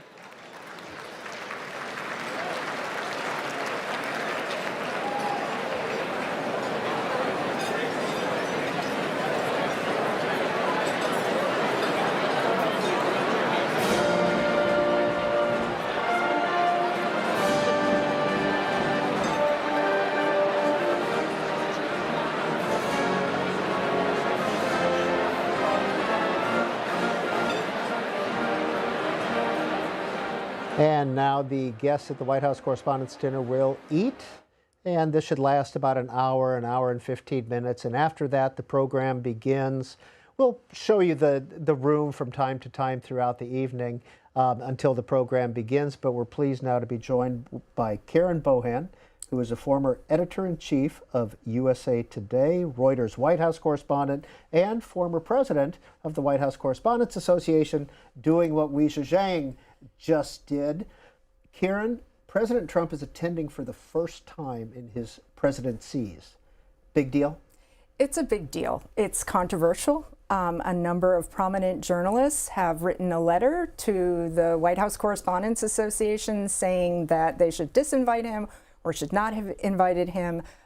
There's a lot of controversy around the invitation to have him speak because of the way he speaks about the press, because of the limitations that people in his administration, including Pete Hegseth, have put on the press. So, you know, expect there to be a lot of tension tonight. Mike Dubke, former White House communications director during the first term. Why didn't the president attend in his first term? In his first term, I think the president didn't attend because for many of the reasons that you mentioned, that he felt like this was not the place where he wanted to be in his first term, and he didn't want his staff. If you remember in 2017, it wasn't just that the president wasn't there. There was no cabinet secretaries. There was no White House staff. And that was his directive? And that was his directive. So none of us went to the dinner, but it was, I think it was part of this, mantra of fake news. And that why would we be, he didn't feel welcomed, number one. And then why would we show a light on this particular dinner when they haven't been welcoming to us? I think that would probably be the main gist. Did you and do you agree with his assessment? No, in fact, I was saying in the green room before we came out here, I think I always have been one to face these things head on. And, the president generally is too. I mean, Donald Trump is not a shrinking violet, but I would have liked to have him engage. I thought that would be a better place to be. He decided not to.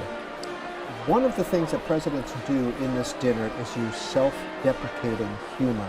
We want to show you just a little video of past dinners and then get your assessment of whether Donald Trump will do the same thing.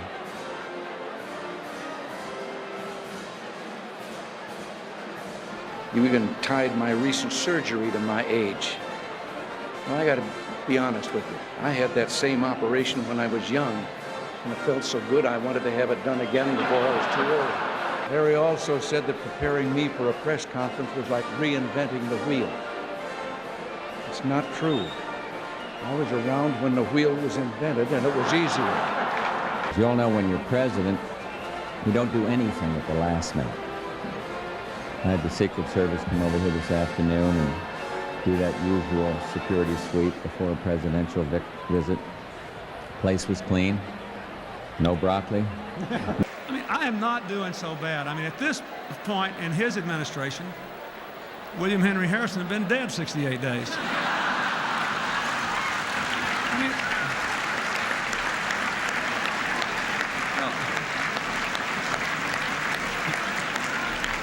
I mean, my stimulus package lived longer than that. Jay Leno's here.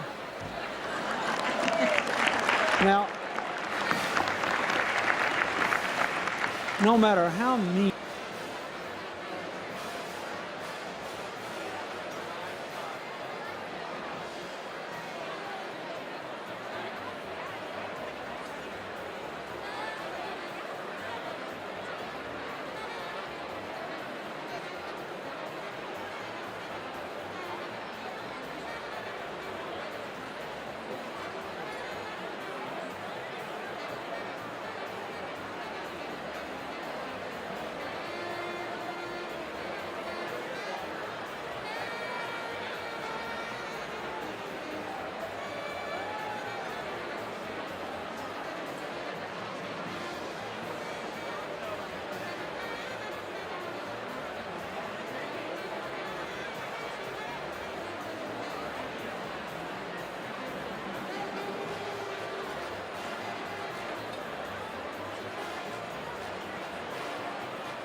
If today's press corps covered yesterday's wars, here are a few headlines.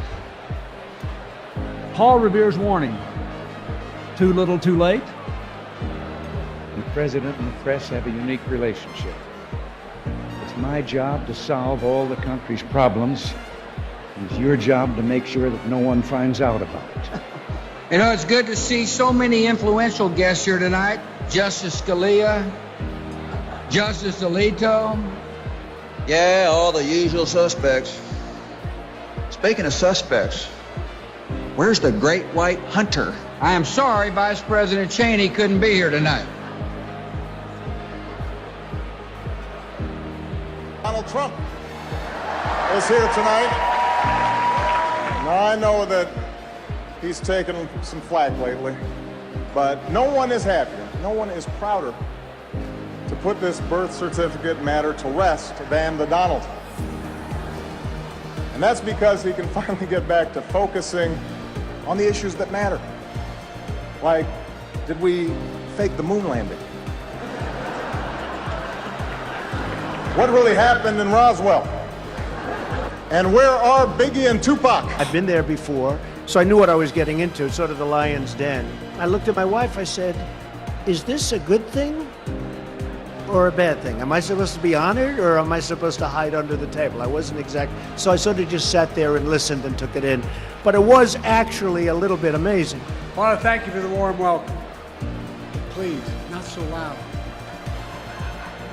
Donald was listening. Sleepy Don. I kind of like that. I may use that again.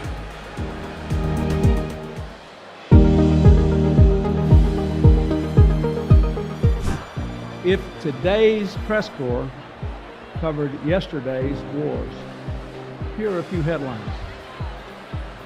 Paul Revere's warning, too little too late. The president and the press have a unique relationship. It's my job to solve all the country's problems. It's your job to make sure that no one finds out about it. You know, it's good to see so many influential guests here tonight. Justice Scalia, Justice Alito. Yeah, all the usual suspects. Speaking of suspects, where's the great white hunter? I am sorry Vice President Cheney couldn't be here tonight. Donald Trump is here tonight. Now, I know that he's taken some flack lately, but no one is happier, no one is prouder to put this birth certificate matter to rest than the Donald. And that's because he can finally get back to focusing on the issues that matter. Like, did we fake the moon landing? What really happened in Roswell? And where are Biggie and Tupac? I've been there before, so I knew what I was getting into, sort of the lion's den. I looked at my wife, I said, is this a good thing or a bad thing? Am I supposed to be honored or am I supposed to hide under the table? I wasn't exact, so I sort of just sat there and listened and took it in. But it was actually a little bit amazing. I want to thank you for the warm welcome. Please, not so loud. Donald was listening. Sleepy Don. I kind of like that. I may use that again.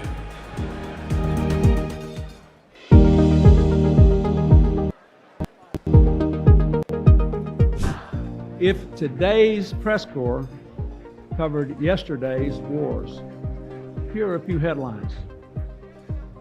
Paul Revere's warning, too little too late.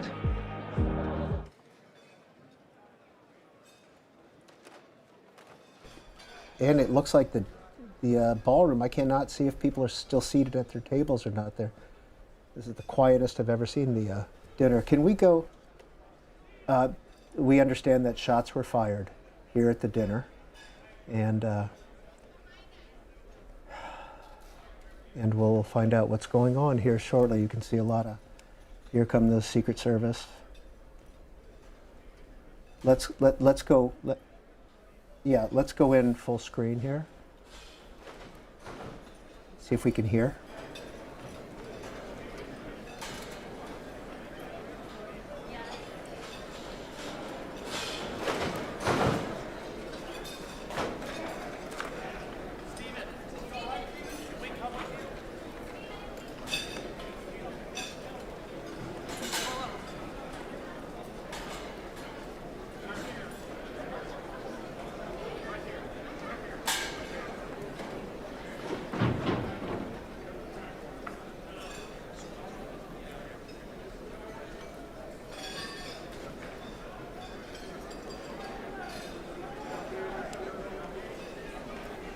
Karen Bohan, you've been a association president. What is the security?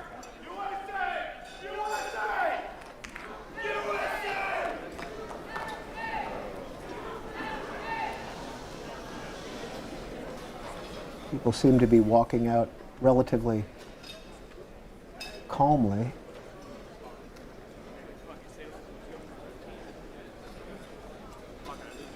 Karen Bohan, you were association president. What is the security considerations like when a president arrives The at the security Washington Hilton? obviously is taken very seriously, and there are meetings way in advance with the White House Correspondents Association, the Secret Service, the hotel staff. There is a lot of planning that is put into an event like this. You've got 2,600 people in that ballroom, not to mention all of the people in the hotel. I was at the venue earlier, and there were protesters outside. There was a security perimeter. In fact, it was tighter security than I've ever seen. I did notice, though, that at least 2 protesters got into the lobby, and that shouldn't have happened. So Mike Dubke is a former Trump insider. Does the Secret Service have the last word, basically, on any travel movement? Basically on anything that comes around any travel or movement of the president, absolutely. And they would have worked with the dinner organizers, with the hotel. This is a location in Washington, D.C. that's used every year for this event. So this is not a unusual place to hold a high-level event with a lot of security. And I believe that they use this ballroom so often that the waiters and waitresses and et cetera all have some type of a security clearance that they can be in there and serve the president. Right before this started, we saw Oz Perlman, the Mentalist, talking with Mr. and Mrs. Trump. He was right there, and they were doing some cards, and it'll be interesting to see what they were talking about. But by now, it's been maybe 5 minutes since this shutdown. Is the president back at the White House by now, do you think? If knowing not knowing any of the threats here, but I've got to believe that they would have removed the president from the scene. That's part of the protocol. Yeah, they took him off the stage. So, that kind of changes the mood of what we're all about to talk about tonight. We don't have any updates at this moment. We do have the dinner. You can see that the ballroom is still full, and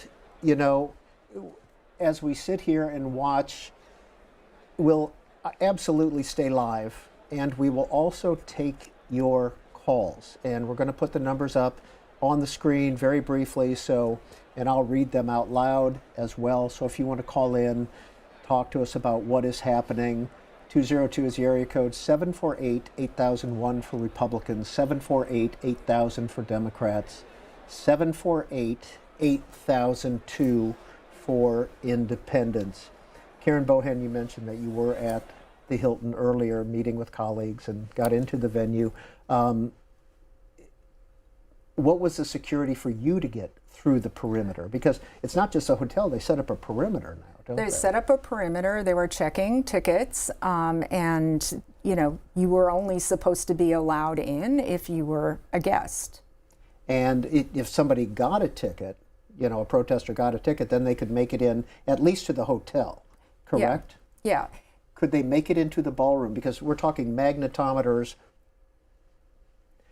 And we have somebody on the phone now who works for the Washington Hilton.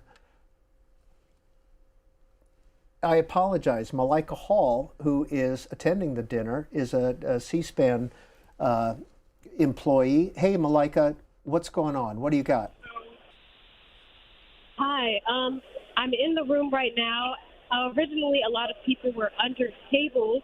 We're now all standing up and looking around. All of the secretaries and the president has been removed from the room. I'm not exactly sure what happened. All we heard was yelling and being Secret Service, and yes, I'm okay. Thank you. And then Secret Service running on tables, and luckily, I have C-SPAN employees near me, just reassuring me that we're all okay. But yeah, President Trump obviously has been removed from the room. Hey, Malika, were you close? This is Peter. Were you close enough to see the Secret Service take Mr. and Mrs. Trump out? I was close enough, but I was under the table, so I did not see it firsthand. Really? What now made that you? Was there a noise? Were there loud noises? Did it sound like shots? I did not hear any shots. You just heard yelling and just commotion, like someone yelling through the room, or maybe someone came in. I'm really not sure what happened. And did somebody tell you to duck, or did you just instinctively get under the table? I instinctively got under the table, and other people were getting under the table as well. So it seems like the common thing that was recommended to do. Hey, Malika, how far from the stage are you right now? From the head table? I'm maybe a couple yards. I'm very close to. I'm maybe 2 tables away from the stage. And I was very close. Has the stage been emptied? Or is everybody that was at the head table, including Weijia Zhang of CBS, have you all? The entire stage is empty. Yes, everyone from the stage is gone. Okay, it was weird. Malika, we were sitting here. Here with Karen Bohan and Mike Dubke. I want him to call into the control room and then on the air from this room. I'm doing that right now. Yeah. Malika. I want John. Yes. Hi. To do a phoner. Okay, we have John here who could also. Is John McCardle there? Great. Let me talk to John. He's here, right here. Thanks, Malika. Okay. Hey, John, it's Peter. You're on the air. And Hey, how Peter. close were you to the stage when this occurred, Peter, whatever we're this event about, was? Peter, we're about 4 tables back from the stage, and there's just a lot of confusion about what's going on. So I'll give you the sequence of events. Everybody's having their salad. Boom, boom, boom, boom was what I heard. And John, did they sound like shots, or was it just loud back noises? to the back of the room. At that point, John, you with us? Darn, I can imagine all the self-service going on there. Karen Bohan, what'd you hear in that conversation? We'll hopefully get John back. So obviously, the guests in that room were very afraid. It's unclear, what the loud noises were. But as I was saying, Peter, there was a breach of security to some degree, because I did see some protesters. And did that strike you as odd that they were in the hotel? So not only were they in the hotel, but they were on the red carpet. There's an upstairs red carpet where guests can go and get their picture taken. And there were 2 protesters there that had signs saying, "Arrest Pete Hegseth," and they were yelling for an extended period of time. I was surprised that they weren't removed more quickly. And I was also surprised that they got in with those signs. Mike Dubke, give us some thoughts on what frankly, we've been talking about here.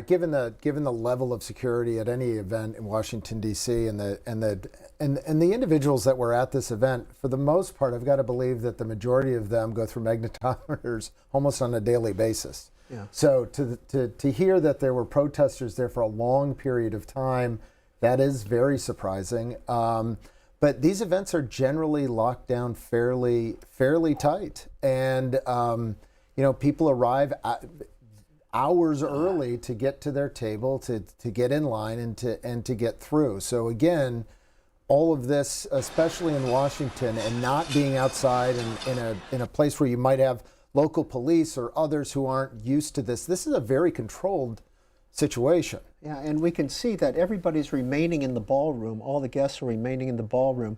And John McCardle, who's at the dinner, and everybody is saying there were loud sounds.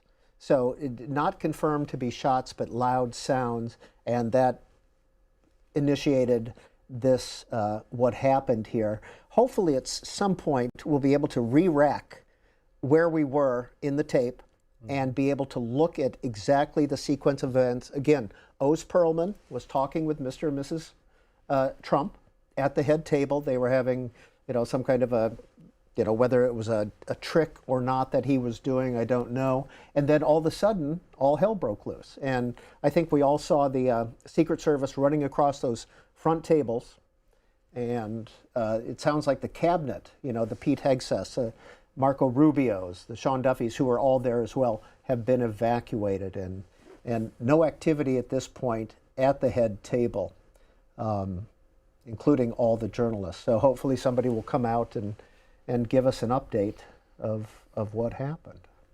So Peter, the layers of security at the event tonight, as I said, a couple of protesters did get into the lobby, but even if you got into the lobby, to get down to the ballroom, you would have to show your ticket to go down the escalator, and then you would go through magnetometers. And now we have some folks coming back.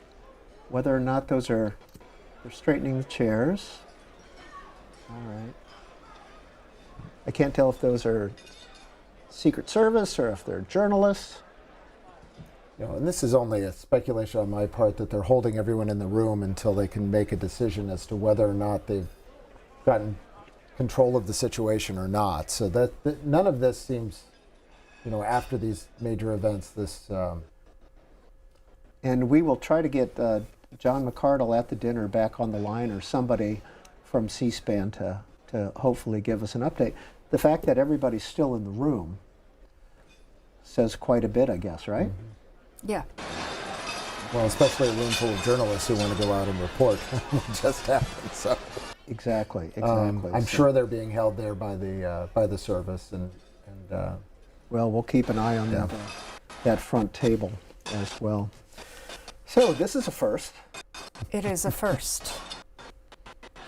Yeah, this is never happened before, I don't think, in the history of the dinner. No, not to my recollection, but this is indicative of a level of political violence that we've seen the uptick of, and so unfortunately, I'm not sure anyone in that room is surprised. Hey, John McArdle, our C-SPAN colleague who was at the dinner, you are back on the line. John, you were going to walk us through the sequence of events. Go. Yeah, Peter, we were sitting here having dinner. They were serving a salad, and suddenly boom, boom, boom, boom, 4 is what I heard from the back of the room. Everybody immediately just trying to figure out what's going on. When I look back to the front of the room, the Secret Service and the long guns and the military stage, president off the stage, the vice president off the stage.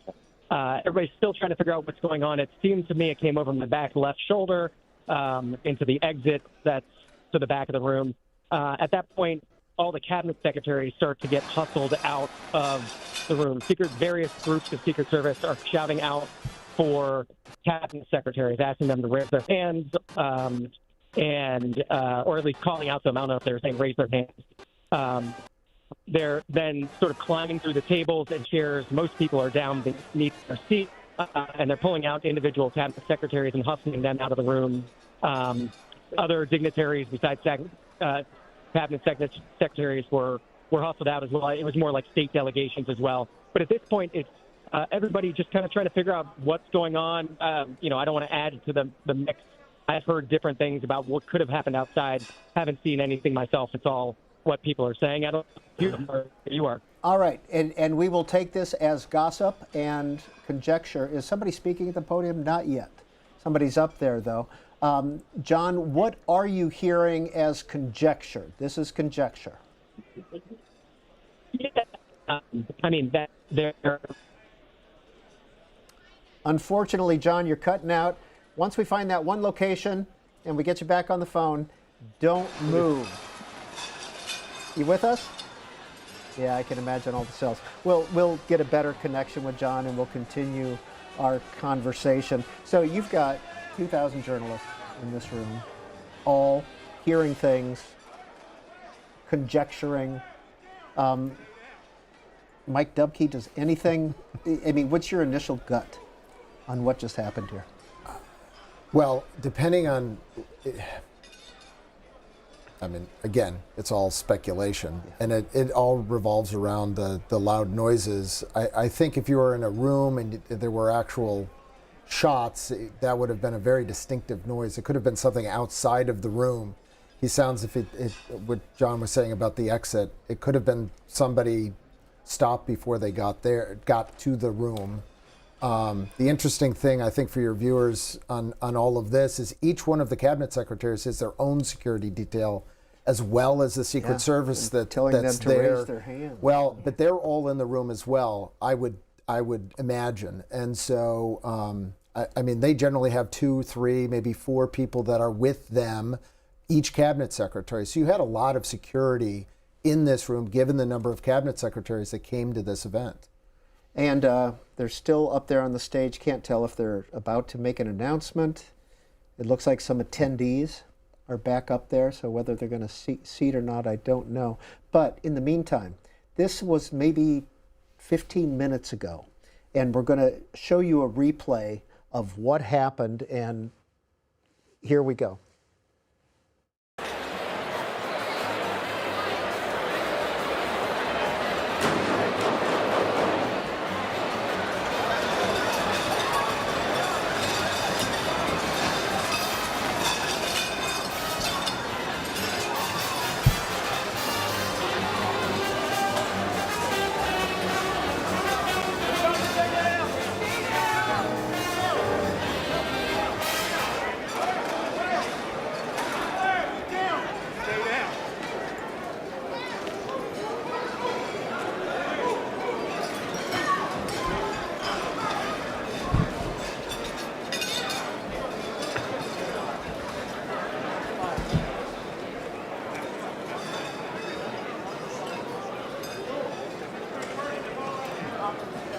Karen Bohan, former editor-in-chief of USA Today. When you watch that, what do you see? So you see people on the head table taken by surprise, and the president whisked out of there very, very quickly. Did you hear those 4 loud noises? Yeah. I heard those too, didn't you? But the president and Wei Zhejiang didn't seem to have a quick reaction to them. Well, I mean, you've been in a room with hundreds of people and the conversations that are happening, right. and you're having a personal conversation, most likely trying to lean in and hear the person speaking to you. And you know, your microphones are picking up noises. Again, it sounded distant, at least from the microphones, but that is not surprising that they wouldn't have heard a thing. Well, hey, Greta Bronner of C-SPAN is at the dinner, and she is on the line. First of all, Greta, what we're seeing on the scene right now is that all the attendees are filing out. Is that correct? Yes, and I just left myself, actually, so I was able to talk to you because there's not cell service down in the ballroom area. So I left the building. I'm standing outside. There is a large police presence outside. The attendees are filing out, and it's unclear what's going to happen next. The lobby of the Hilton is where the action happened before the ballroom. I'm not sure if it was unclear what was happening in the ballroom itself. It sort of obviously caught everyone by surprise as we were sitting there and the dinner was getting underway. Greta, did you see the president and Mrs. Trump being hustled off? I did not. It happened so quickly. I was talking to folks at our table. I heard a clattering of what sounded like plates, turned around, and the vice president, the president, the first lady were gone. That's how quickly it happened. Okay. All right. So you're standing outside the Hilton now. You're on Mass Ave or Connecticut Avenue? Or close by Connecticut Avenue? Yep. Okay. Yep, absolutely. Is the dinner over? It's hard to know at this point. When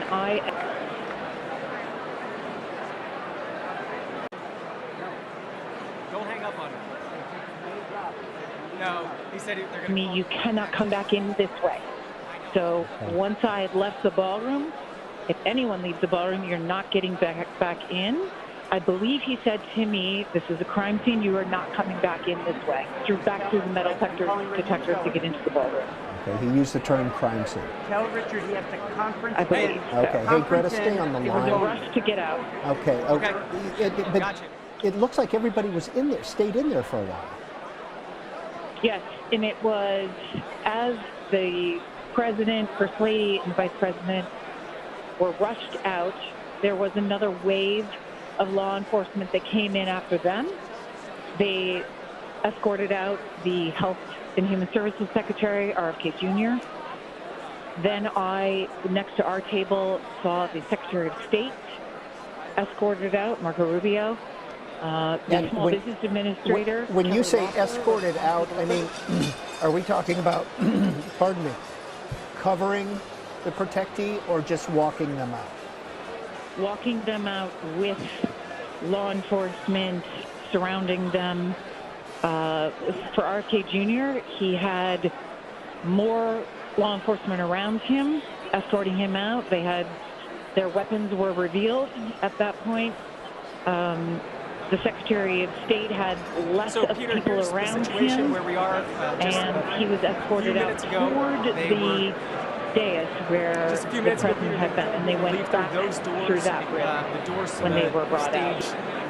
Stage right, and many of the reporters started moving towards the doors, and then they came out and made an announcement that they're going to be resuming the program shortly. So it's unclear if the White House Correspondents Dinner is going to continue. Obviously, all the dignitaries, the president is not here, J.D. Vance is not here, cabinet secretary is not here. Many of those folks with security personnel have been rushed out of the building. Wei Zhang speaking now. We have an announcement. I know everyone's going to want as many details as possible, and right now we don't have that, but I can tell you that our program is going to resume momentarily.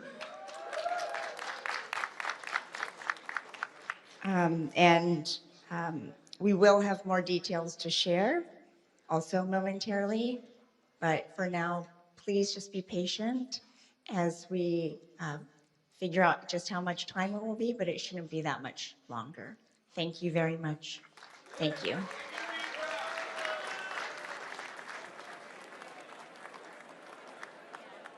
Shared with us is that the program is going to be resuming momentarily. They'll have more details to share about what happened. She acknowledged that reporters in the room have a lot of questions. There's a lot of discussion about what's going on and a lot of details that are just being passed by word of mouth. Perhaps, Peter, you have more information at this point than I do.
and they are measuring the teleprompters. And what does that tell you, Mike Dunn? It tells me the president might actually be coming back. Really? I would be incredibly surprised if that happened, but generally you would take the seal off the podium and you would not be measuring your teleprompter distance. So that was an interesting. Hey, John McCarroll, I don't know if you heard Mike Dubke saying that, but the seal is still on the podium and they're measuring the teleprompter. Is the president coming back? So we're told that the program is going to continue. I don't know if you heard Wei Zhejiang. We did. Probably about 10 minutes that announcement. You're right, the seal is still on behind and just a few minutes ago, probably about 10 minutes at this point, they were trying to get all the reporters and the music out of the door behind us. I don't know if you saw the shot. And many of the reporters did. But as that was happening, one of the members of the White House Correspondents Dinner came out and said that the dinner is going to continue. And then you heard Wei Zhejiang say that everybody obviously wants more information. She'll have some more information, but they're getting a signal now that it seems like the program is going to continue. John, you're still in the ballroom, correct? I am. How full is it at this point? Part of the room that was closest to that entrance that they opened, and they're telling everybody to leave. So the part of the room that emptied out was the room that, or part of the room that was closest to that entrance that they opened and was telling everybody to leave. So all those tables are behind me. But if you switch this camera around, everybody is still at the tables to the center and on the left side of the hall. How much? Yeah, I don't know. How much, not damage or destruction, but how much did the Secret Service leaping over those tables disrupt the set? They were coming through, knocking chairs out of tables and chairs. They weren't real concerned about tables or glass being carried out. Obviously, but there was a decent amount of tables and chairs that had been flipped. I only saw one person who was being carried out to it, leaving, and it seemed to have escorted out by a Secret Service. I don't know if that happened with the Secret Service member leaving over them or leaving on them. But one person was injured leaving, and they were escorted out by a Secret Service member with a gun. Terrific. Hey, CNN is reporting that I'm at the White House Correspondents Dinner, and a few minutes back, gunshots were heard, and the Secret Service and the commandos formed this room. We all took cover under the table. It was like chaos. You can see behind me the President of the United States, Donald Trump. He was on the stage right where I was seated along with other guests, cabinet members, Vice President J.D. Vance, First Lady. They were all here, and the Secret Service has evacuated them. We don't know what exactly happened, but what I'm gathering is that there were some gunshots which were heard at the Hilton Hotel, where the Washington Hilton, where this is being held. This is a developing story. This is Saurabh Shukla here, live at the White House Correspondents Dinner, where some gunshots were heard, and the President of the United States has been evacuated by the Secret Service.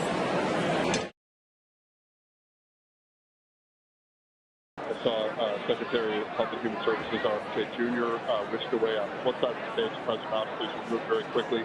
The Defense Secretary, Pete Hegseth, moved through a center aisle.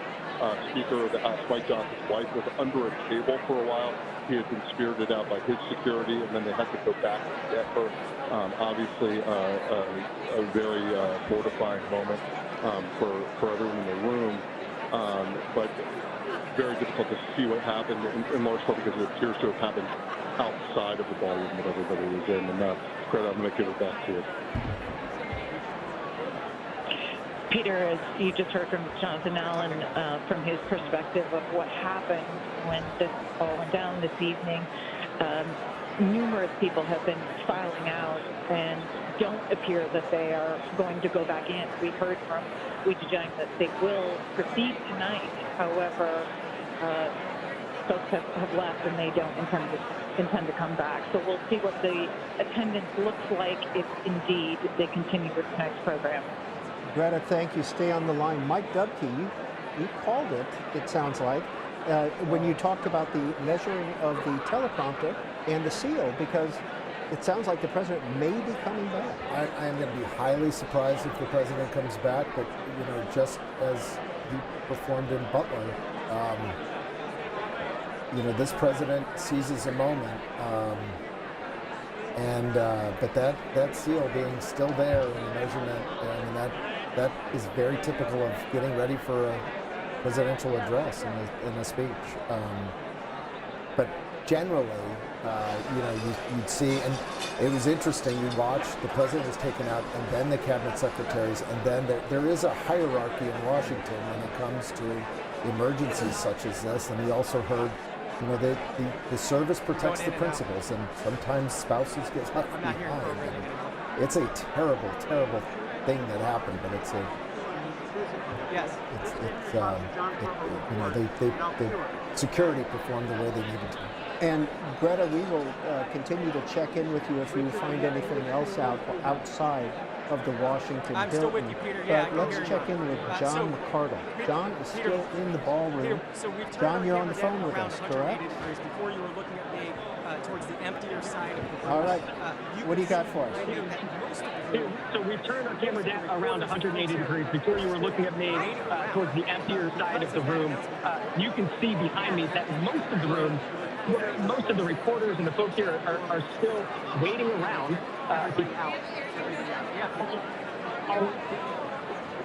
The folks sitting at the door when the Secret Service initially came in and said, everybody out. John, just keep your head still because you break up every time you turn your head. So just look at the camera, okay, and just talk to us. I'm at the White House Correspondents Dinner, and a few minutes back, gunshots were heard, and the Secret Service and the commandos formed this room. We all took cover under the table. It was like chaos. You can see behind me the President of the United States, Donald Trump. He was on the stage right where I was seated along with other guests, cabinet members, Vice President J.D. Vance, First Lady. They were all here, and the Secret Service has evacuated them. We don't know what exactly happened, but what I'm gathering is that there were some gunshots which were heard at the Hilton Hotel, where the Washington Hilton, where this is being held. This is a developing story. This is Saurabh Shukla here, live at the White House Correspondents Dinner, where some gunshots were heard, and the President of the United States has been evacuated by the Secret Service. I'm at the White House Correspondents Dinner, and a few minutes back, gunshots were heard, and the Secret Service and the commandos formed this room. We all took cover under the table. It was like chaos. You can see behind me the President of the United States, Donald Trump. He was on the stage right where I was seated along with other guests, cabinet members, Vice President J.D. Vance, First Lady. They were all here, and the Secret Service has evacuated them. We don't know what exactly happened, but what I'm gathering is that there were some gunshots which were heard at the Hilton Hotel, where the Washington Hilton, where this is being held. This is a developing story. This is Saurabh Shukla here, live at the White House Correspondents Dinner, where some gunshots were heard, and the President of the United States has been evacuated by the...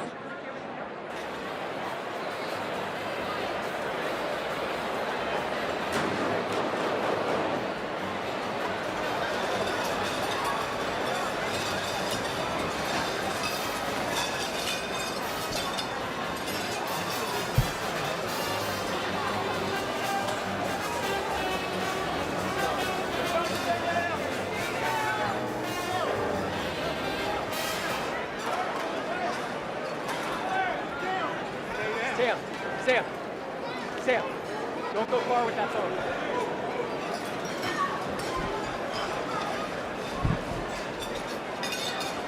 And that's what happened about 45 minutes ago. Now back to the live ballroom. Let's see what's happening up there. No, people are still talking on the phone. Nothing has moved trying to yet. figure out what to do.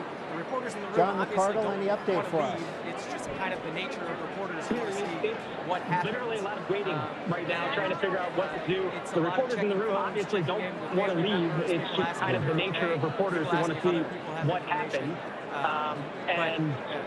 It's a lot of checking phones, checking in with family members, people asking if they're okay, people asking if other people have information.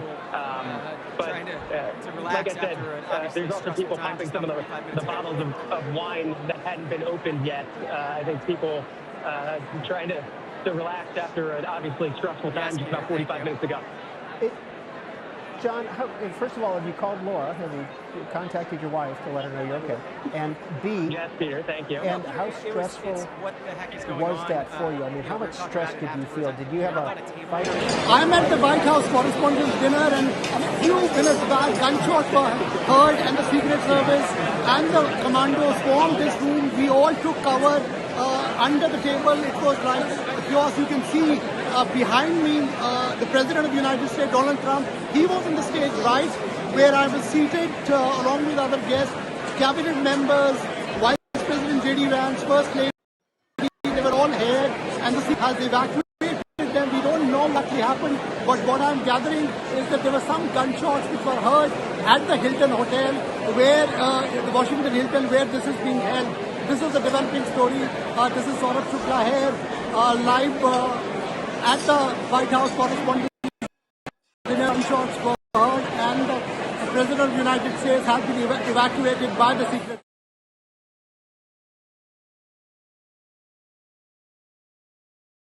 Magnetometers, dogs, there's some bombs, sniffing dogs, that sort of thing. We had to go through all of that in the lobby, and then you go down 2 levels, and that's the height of this room that you can see to get to where we are, which is why cell service isn't great down here.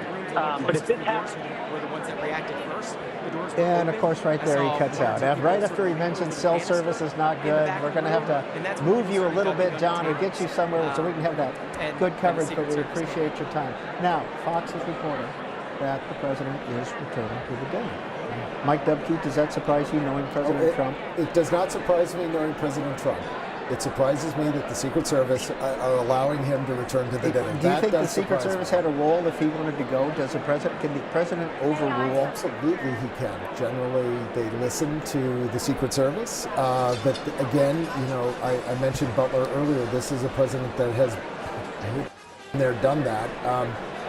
Because I think this is less of an incident than that was. But this is also a president who understands the power of the media, and when they did not, as I said earlier, when they did not pull that seal off the podium, there was a sneaking suspicion something was happening. Yeah, because that goes pretty quickly. That does go pretty quickly. So the other thing is that presidents never want to look like they're hiding from something, and I think there is an inclination of any president to want to reassure people that things are back to normal. The Secret Service, often, would put their foot down and say that no, your safety is more important. But presidents do overrule Secret Service. 9/11 obviously very different, but there was a big debate, as to where President Bush should go, because he was out of Washington when that attack happened, and if the people in charge of security had their way, there would be no risk-taking at all. You would just remove the president.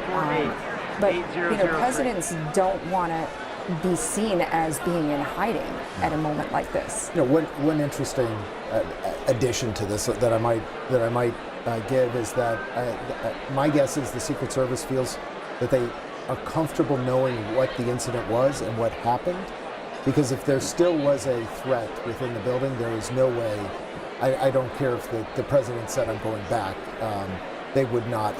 They would not allow that. So again, I am slightly surprised. The seal was a giveaway, but with this president,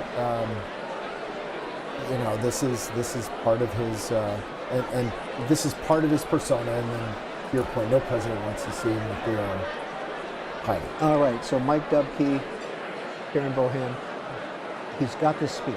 The speech has been written. The speech has been loaded into the teleprompter. It's got jokes. It's maybe got zingers. Is that the speech that's going to be delivered tonight? Parts of it. He's furiously, I think, figuring out what his ad libs are to this. I think he's probably thinking all of that through. Again, there's a president that speaks off the cuff very well. I think you're going to hear a lot. You're going to hear a lot more straight out of the mouth of Donald Trump than maybe you would have the candid jokes that he had prepared for the evening. Greta Bronner is outside the Washington Hilton Hotel on Connecticut Avenue in D.C. Greta, what do you got for us? Peter, I tried walking one direction after I had exited the building. I was told by law enforcement he was not allowed to allow anyone back that direction, which is toward the front of the Hilton. And he said, I'm not allowed to let you back in. And so I said, so if you leave, you're not going back in. And he said, I don't know, ma'am. I've just been told you cannot come this way. And as I said earlier, I've talked to many of the attendees who are standing outside. They were told to get out. Once the people had been ducking under tables and they came up, they said, you're safe now, you need to leave. And they escorted people out of the ballroom. And so many of the attendees are not planning to go back in. Well, we understand Fox is reporting, and our suspicions are that the president is returning to the Washington Hilton. I heard that. I heard CNN is reporting the same. You know, I can just tell you what I'm seeing from the outside. The helicopter that was circling seems to have left. The police force is still here. I mean, there are ambulances and there are fire trucks and there are police vans, police cars. Are you in a position, Greta, to see the motorcade coming up Connecticut? I am not. Okay. All right. I'm heading toward Connecticut right now, but I've been on the backside of the Washington Hilton. And the White House is now confirming that the president is coming back to the Washington Hilton. So there will be some type of a program this evening. John McCardle in the ballroom. John, you got an update for us? Peter, I'm hearing what you're hearing. Actually, what I had heard from some of the folks in the room is that the president didn't actually leave, that he does want to come back, and that he's still somewhere in a secure area. Here, again, what you know at this point, what you part of what's happening. So what I know is that we were seated on the upper rim of the ballroom, and we heard a succession of pops. It sounded like an apparent gun shooting. We saw folks get down to the ground, and after those shots rung out, I actually looked at the dais, and I saw President Trump, and he hadn't yet been evacuated. This, of course, just happened a couple of seconds after. It was really quick timing. Secret Service moved to remove him from the room, and then we saw them trying to basically climb over the tables. And if folks can see the room, the tables are pretty close together. People were seated, some on the ground, but really questioning what was happening. It was a confusing time. I talked to some officials down in the bowl here, and they said they actually didn't hear pops.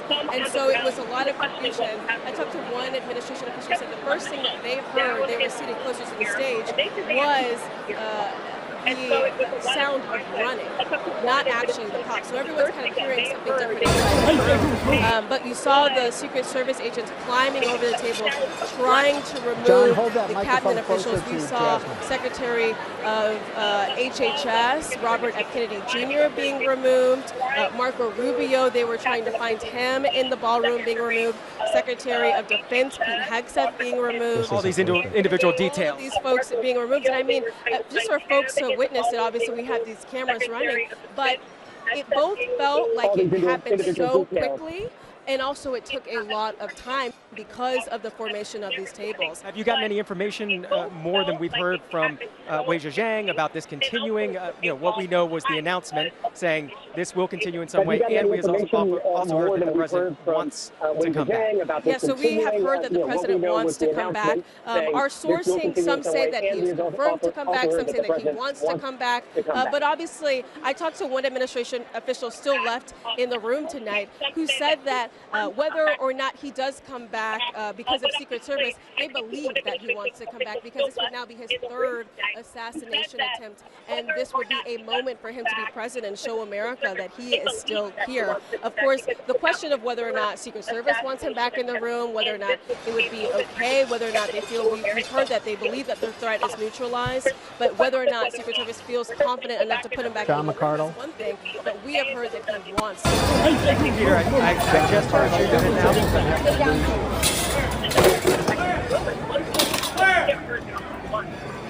Peter, I just heard you. Your head down. Hey, John, we're going to have to cut. Jasmine, thank you so much.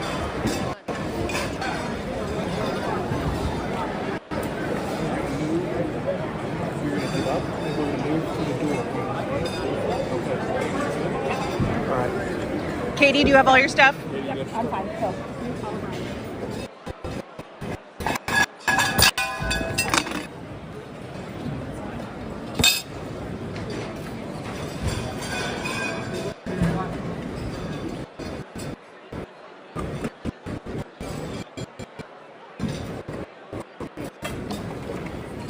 Stand by. Yes, sir.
Stay down,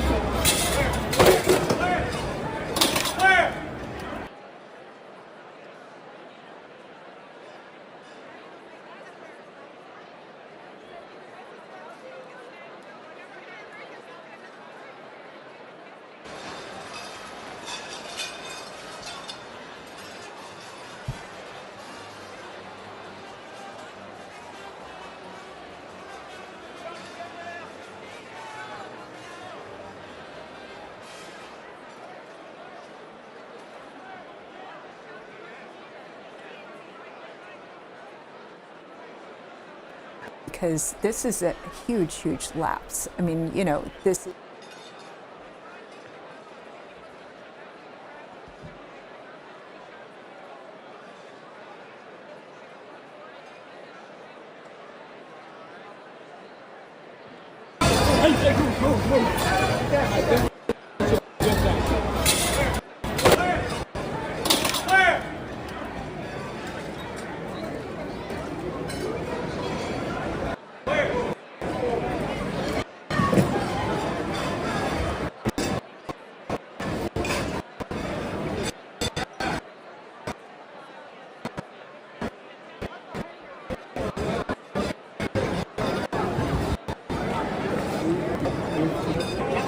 Katie.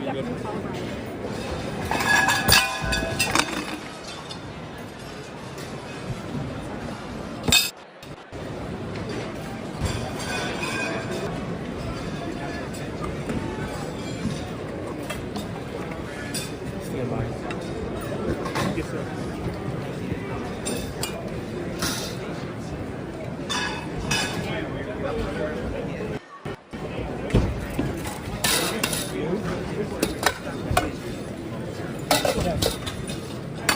Go to your right. Go to your right.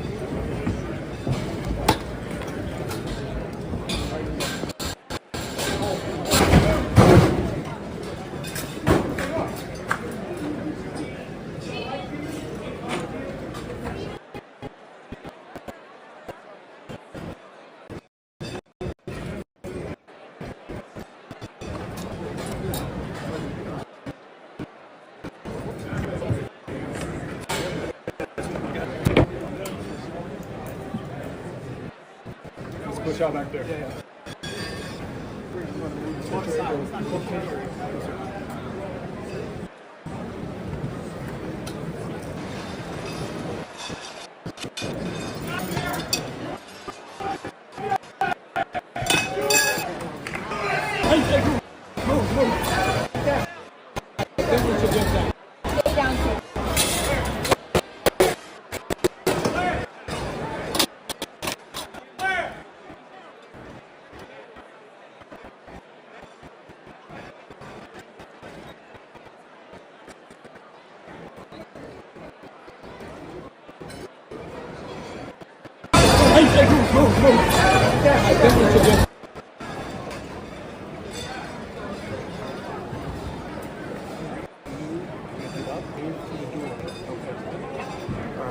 Katie, stop.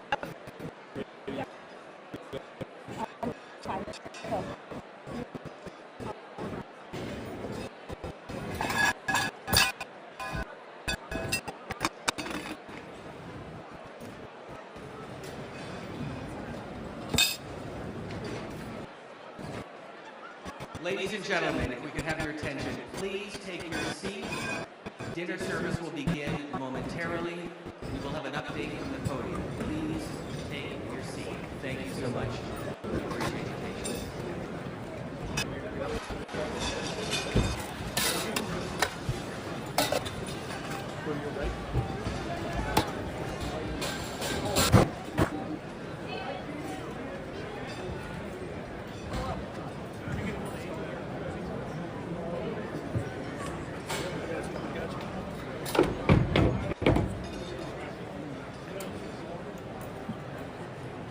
Push out back there.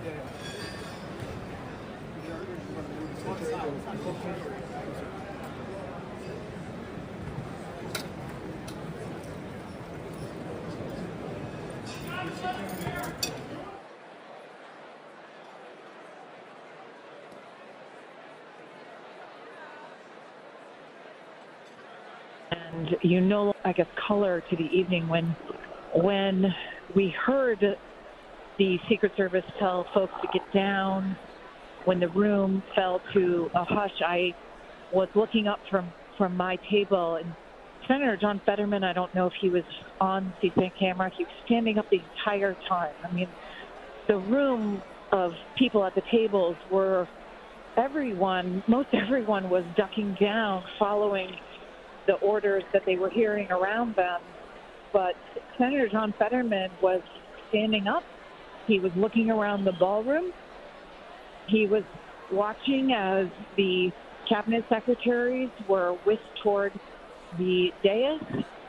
I found it very interesting that's how he observed the situation.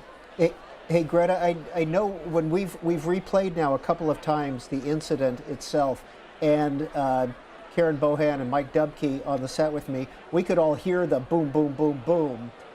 Did you hear it when you were in the room? Was that to me, Peter? Yes, ma'am. Yes, I did not hear gunshots. What people have described as what they thought were gunshots. I did not hear that. I heard what sounded like a tray clashing to the ground. People shouting, "Get down, get down." And when I turned to look at the dais, as I said earlier, the president, first lady, the vice president, they were gone. It happened incredibly quickly. And then you couldn't, from where we were at, you could not see where there was a person in the room or a suspect in the room. Everyone was down. The room was pretty quiet. And then the Secret Service, the law enforcement started streaming in. You saw them jumping on chairs. They were quickly traversing the room on chairs and moving toward the front of the room, moving toward the principals in the room to get them out of the ballroom. It happened very quickly. Greta, thanks for the update, and I hope we can check back in with you in a little while. It sounds like Greta will not be getting back in. Mike Dubke, we're going to go back and show the Truth Social. All right. Katie, do you have all your stuff? And the Truth Social post that the president put out at 9:17 this evening. Can you confirm that he types those himself? That he takes out a device and types those, or does he? I can confirm that every one of the posts that goes out, he has seen and approved. He doesn't necessarily type every single one out. That's generally for maybe minor ones. I would almost guarantee you that he typed this one out. That he typed this one out himself. Yes. Karen Bohan, has the president's use of social media been valuable to you? reporting?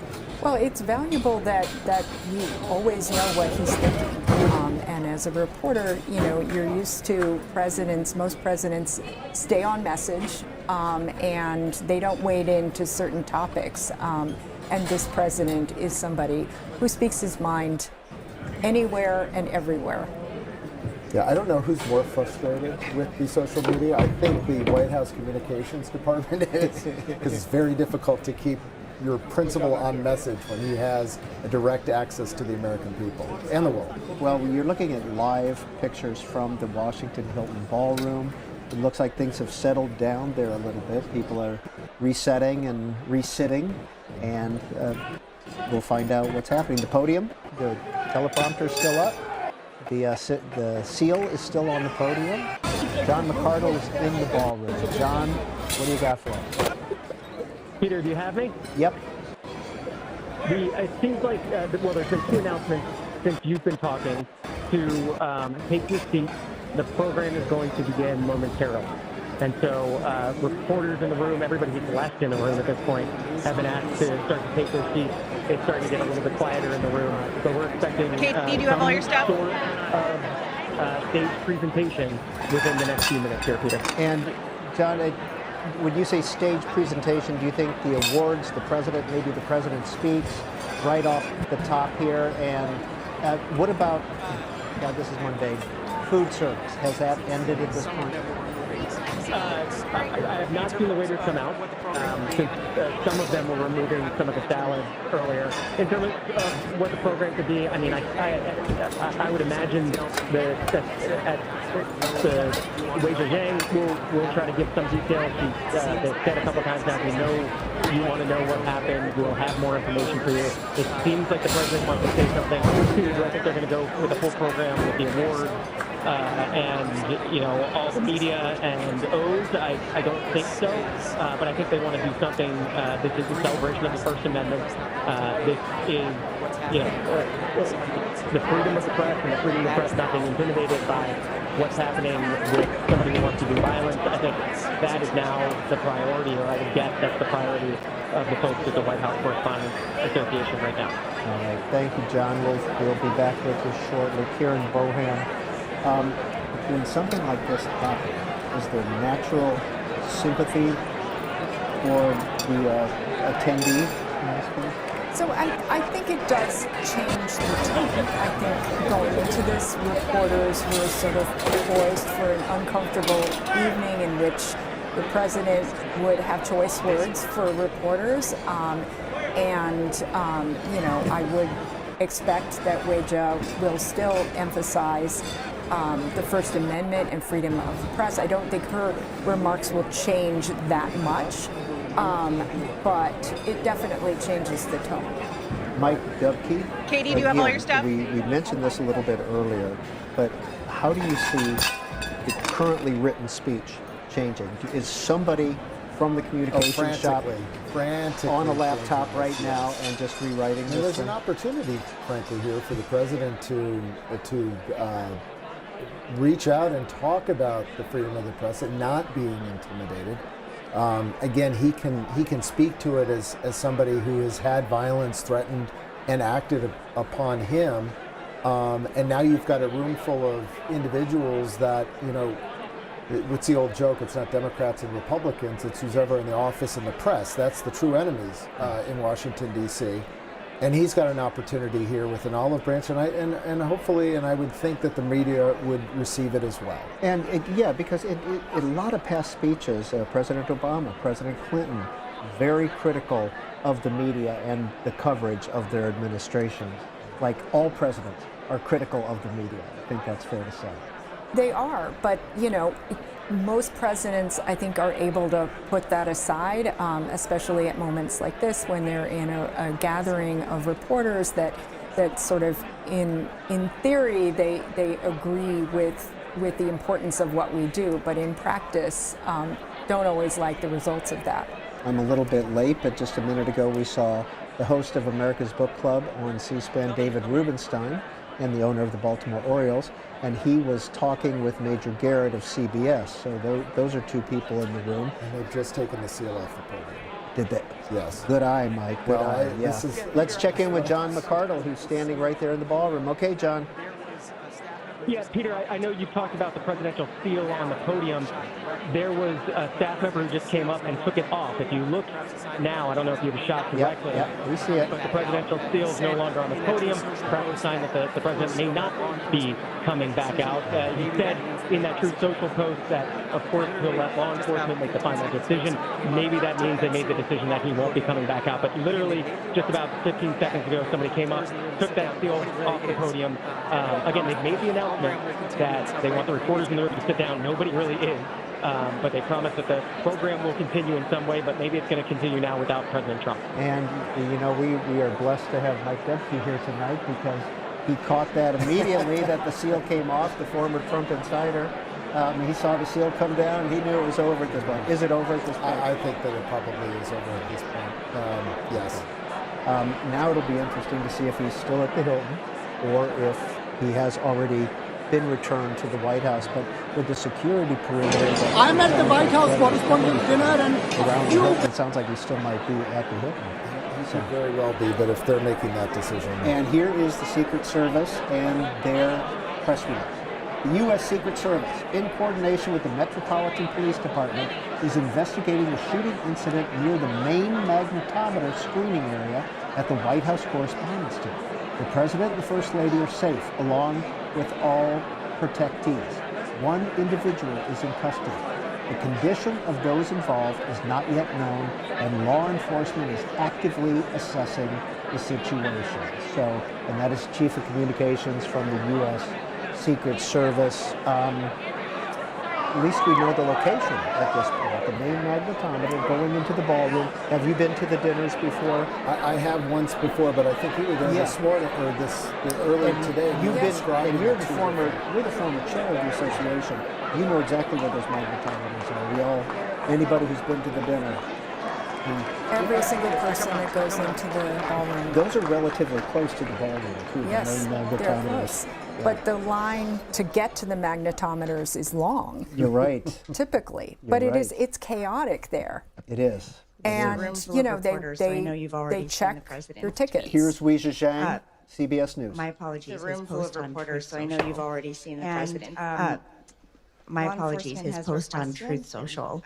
And law enforcement has requested that we leave the premises. He wanted to emphasize that nobody was hurt. He and the First Lady, the cabinet, everybody's safe. The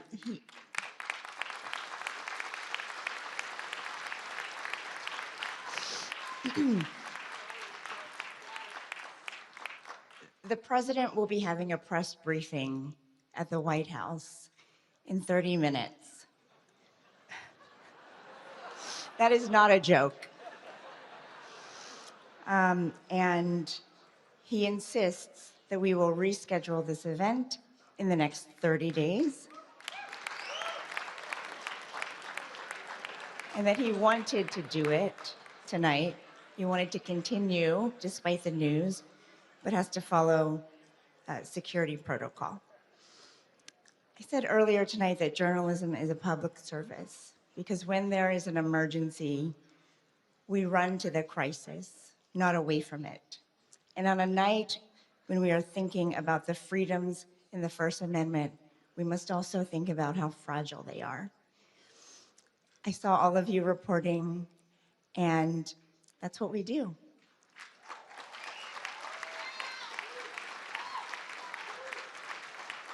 So, thank God everybody is safe, and thank you for coming together tonight. We will do this again. Thank you.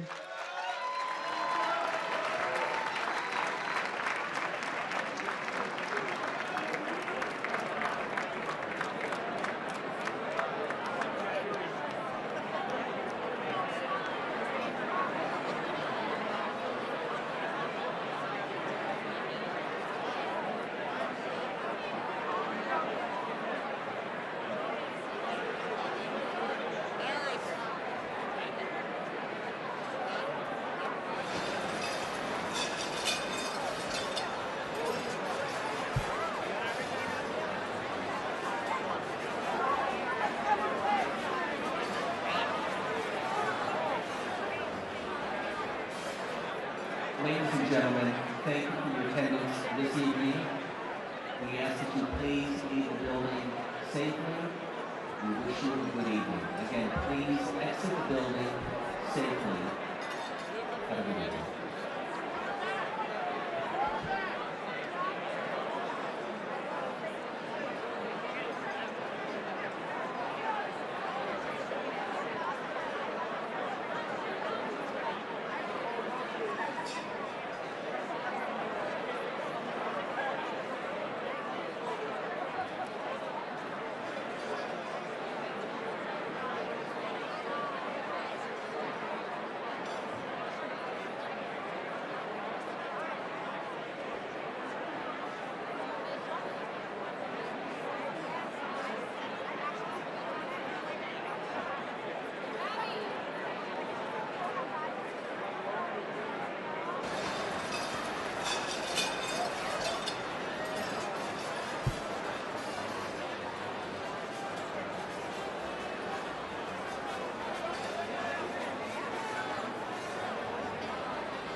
And that was about 8:25 this evening.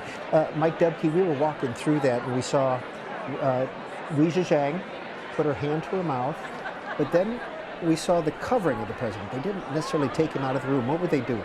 They were making sure that he was removed from being a target of whatever the noise was, whatever was happening there, assessing the situation to make sure that they could get him up and move him out. It was, again, I hate to keep referencing this, but we saw a very similar action in Butler, and you've seen this with other presidents as well, where they to make sure that he is protected by a body, in this case, of a Secret Service agent, and then when it's safe to move him out quickly. Yeah, and it looks like the journalists now, Karen Bohan, are being escorted out. It looks like the room is actually starting to empty a little bit. Back to the dinner and how difficult these items are to put on, I would not be surprised, and I'm saying this now on C-SPAN, maybe they're listening, they could erect a tent on the South Lawn. It would solve the security issues and have a barbecue for the press. Yeah. What would you think about that? Well, I'm not sure a barbecue is really a black tie barbecue. It would be out of the ordinary.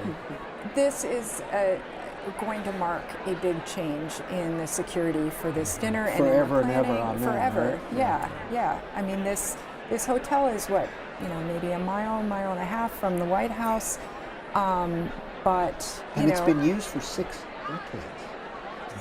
JFK was in this ballroom. Richard Nixon, the whole gang, all the way through. They've all been in this ballroom, and that's a lot of history.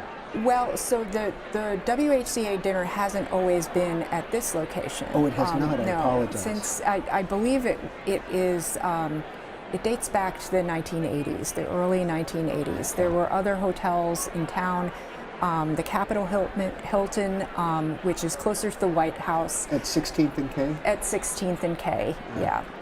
Which used to be, I believe it was the Statler Hotel. Right. And the reason that this dinner is at the Hilton, the Washington Hilton, is because the ballroom is so large. And, if you wanted to have a dinner this size, no other hotel can accommodate it.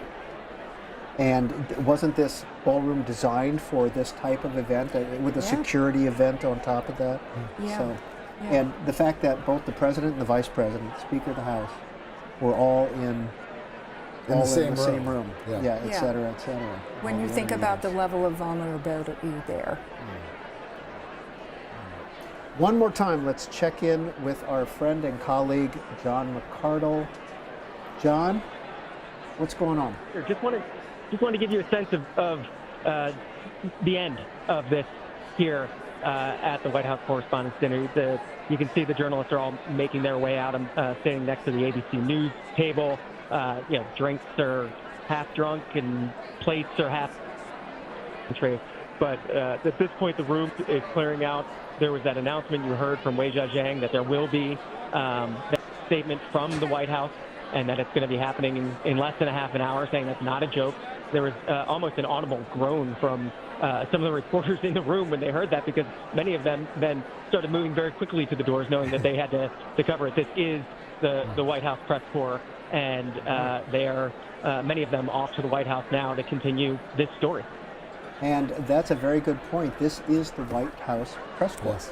And they're going to make their way down. Well, the president. It's a long walk. It is a long walk in uncomfortable shoes. Yes. And, Karen Bohan, is it important? I mean, the cameras can be turned on. Is it important to be in the Brady briefing room for this press conference as a reporter?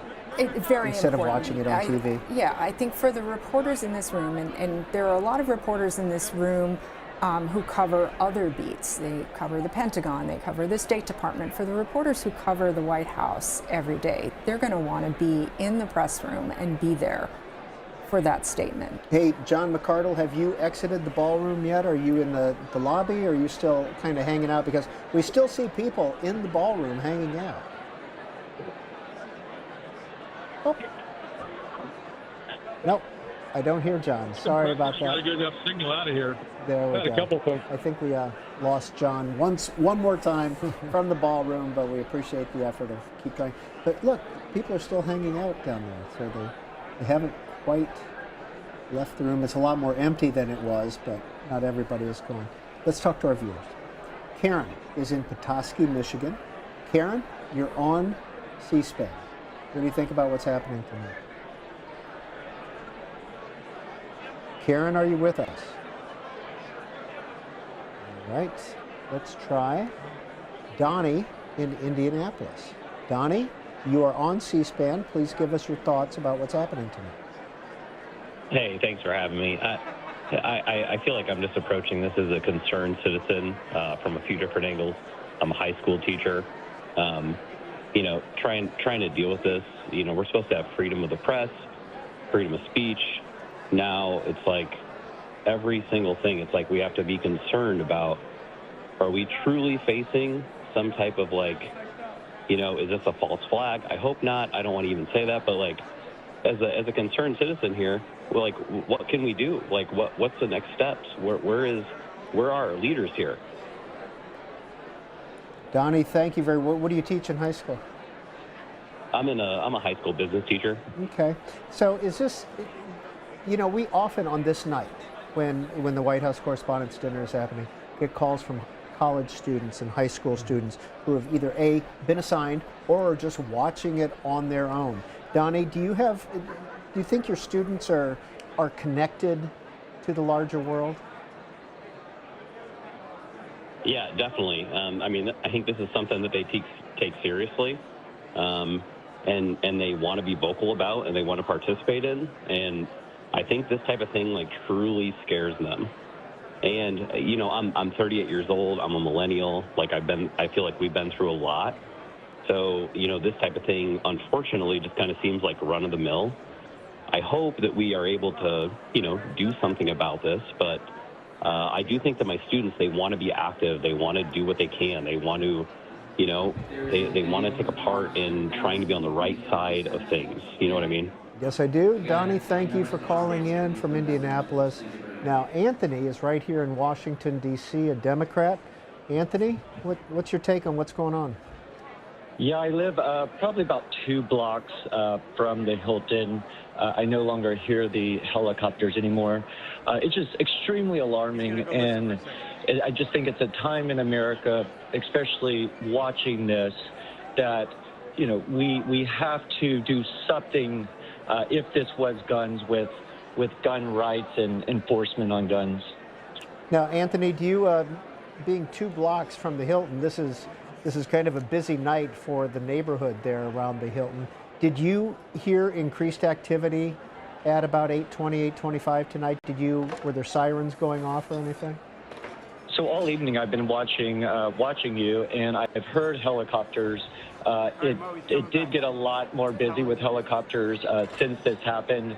The cops are now a little bit further into the neighborhood as well, so the perimeter has gotten a lot larger. Anthony, thank you for sharing your neighborhood experience there. Karen Bohan, any reaction to the callers that we've had so far? So I think the common thread with both of the callers is just a concern about what this means for freedom of speech, what this means for people feeling comfortable with political debate and political speech. This is traumatizing for a lot of people. Nanette Berrigan, Democrat, California. At the White House Correspondents Dinner, this is a tweet, dinner as guest of C-SPAN, and it's absolute chaos. Heard the shots and had to get under our table. Grateful for the immediate response from the U.S. Secret Service and security as they work to apprehend the shooter and secure the area. Political violence is never, ever the answer. It must end. After Butler, Mike Dubke, and I know you were not with the president's office at that point, what are you doing these days? I have a public affairs firm in Washington. Okay. My guess is, though, you're close to some of the president's people still in 2024. What was the reaction from the staff after what happened in Butler? And then again, what happened tonight? It comes down really to political violence and the threat of violence a few years ago, prior to Butler, prior to the attempts, there was a lot of conversation and concern about it, but we didn't see the violence. We had rhetoric that was heightened, and some people would make the comment back in the 60s, that was heightened rhetoric along with violence. Now we're having this violence again, the chilling effect of that. I think it is a bit surprising, and now to Daniel's point, I think it was Daniel's point, it's becoming a bit commonplace. That is terrible for our democracy. It's terrible for freedom of the press, of free speech, and it does put a chill on everything. And we're seeing members of Congress leave Congress because of the violence, and that again is a side effect of all of it. Still a few stragglers in the ballroom there, Karen Bohan. So what's next for Weijia Zhang? I mean, her term was supposed to end, right, after tonight, or the transition begins? So the transition actually is a couple of months. Okay. So the formal transition doesn't occur until July, and there'll be another election, another board voted upon. She has a vice president, Jackie Heinrich of Fox News. So they, I'm sure, have been working hand in glove to plan this dinner. And I think they're not going to be getting a lot of sleep in the next few weeks planning it. Weijia, when she came out to announce that the dinner was postponed, seemed pretty emotional, didn't she? I mean, I'm guessing she had talked to the president at some point. I would guess that she had talked to the president, but if you think about, not only are you planning this big event, but, she was working on a speech, you saw her talking at the head table with the president and the entertainer for the evening, and you think the evening is going one way and everything completely changes, and you did see her hear emotion in her voice, which is very understandable. Mm-hmm. And in just a few minutes we will again replay the events from about 8:20 p.m. Eastern Time this evening, when things were going along course, and they were just getting ready to serve their salads, and we'll play that in just a minute for you. Albert, Columbus, Ohio, Republican. We have our guests here, Mike Dubke, former communications director in the first Trump administration, and Karen Bohan, former editor-in-chief of USA Today. Pleased to speak with all of you this evening, but not under these circumstances. The vitriol has to stop. The constant brickbats from one side to the other, and the apparent partisan media in certain circumstances is causing this issue. If we had a ballroom at the White House, this thing might be able to have that there instead of having the attention at home, which was suggested earlier. Albert, when you talk about the media, are you singling out any particular media? I would say all of it, because it's all become everybody's basically trying to go through and preach to their own choir at this point. You have the Democrats on one side, you have the Republicans on the other. There is no true independent voice left at this point. It doesn't exist anymore. Thank you, Albert in Columbus, Ohio, on our Republican line. Karen Bohan, how do you make those, as a former editor-in-chief of USA Today, how would you address Albert's concerns if he wrote into you?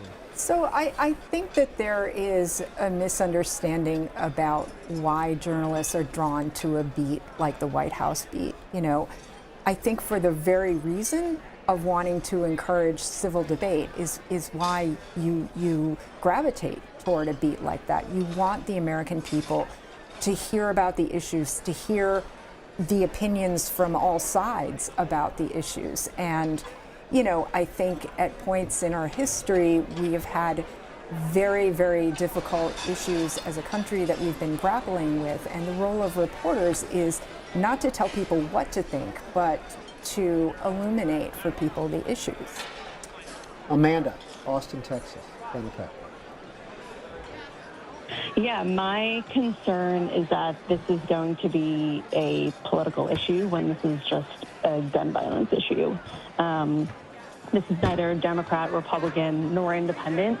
And I just encourage people to find some organization that fits, their beliefs, that, their mission calls to them, because this is not a political issue. This is strictly a gun violence issue, in my opinion. Thank you, Amanda. And you two are not invited on to talk about necessarily political issues, but Mike Dubke, what would you say? First of all, what would you say to Amanda about the gun violence, not a political issue?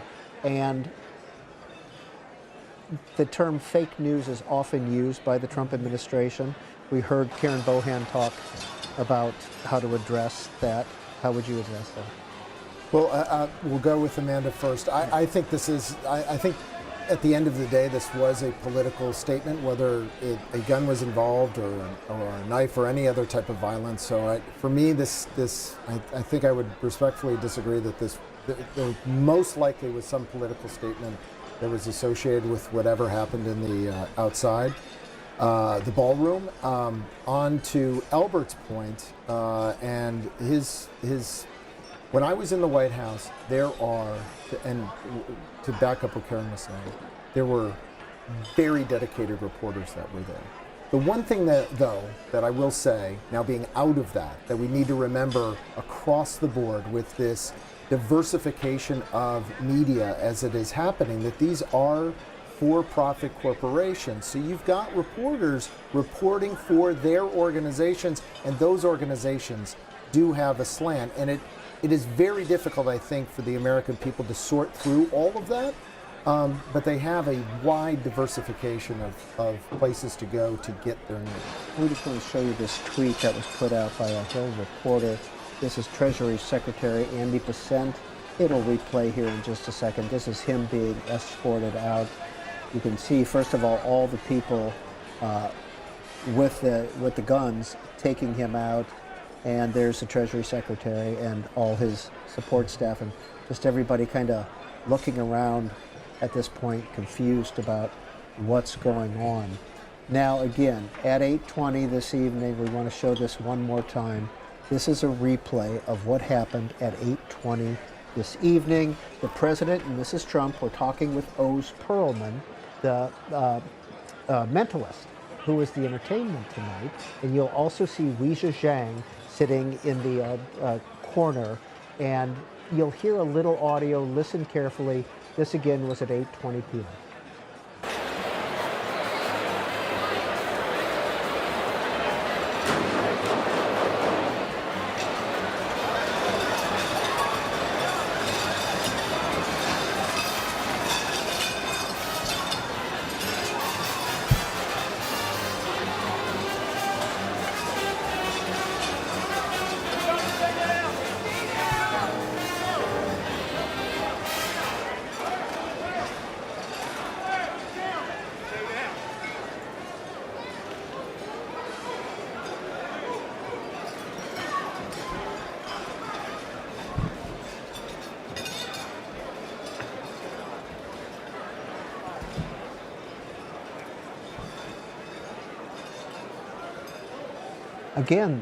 Again, that's what happened at 8:20 this evening. I know we've all seen it now several times, and we will see it over and over and over and from different angles. This is just happens to be the angle that this C-SPAN camera caught. I'm sure there'll be some other angles that will show different video. Karen Bohan, we've mentioned this a couple times, but just to recap, what kind of investigation is going to go on after what happened? So there's going to be an investigation into the suspect and the motive. There's going to be an investigation into whether anyone else was involved, and there has to be an investigation into the security breaches and how they happened, because this can't keep happening. And again, you were at the Hilton earlier this evening. What did you see?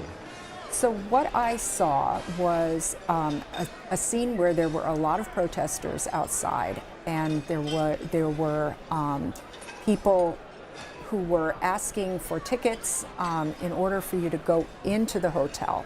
But I did see in the lobby of the hotel some protesters got in.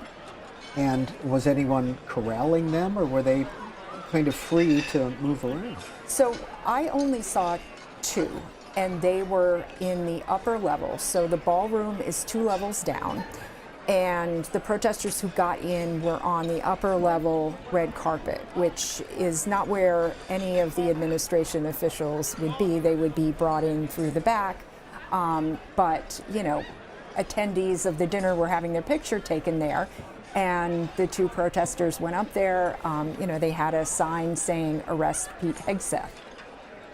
Now, I want to go back to what our friend Mike Dubke suggested a little bit earlier, former Trump administration person, saying, why not set up a tent on the South Lawn and have the dinner there, all the security protocols are in place, et cetera, et cetera. As a journalist, an independent journalist, what's your reaction to the White House hosting the White House Correspondents Dinner? So it's the White House Correspondents Dinner, and it is at its heart about the press and about the reporters who cover the president. It is about the president to some extent, but it is really a celebration of the First Amendment. So, you know, to take the dinner for the White House Correspondents Association to remove the dinner from their hands and put it in the hands of planners at the White House, I think would be unusual. Now we're getting some more social media video. This is from Notice. News of the United States is their media organization. Let's listen and watch.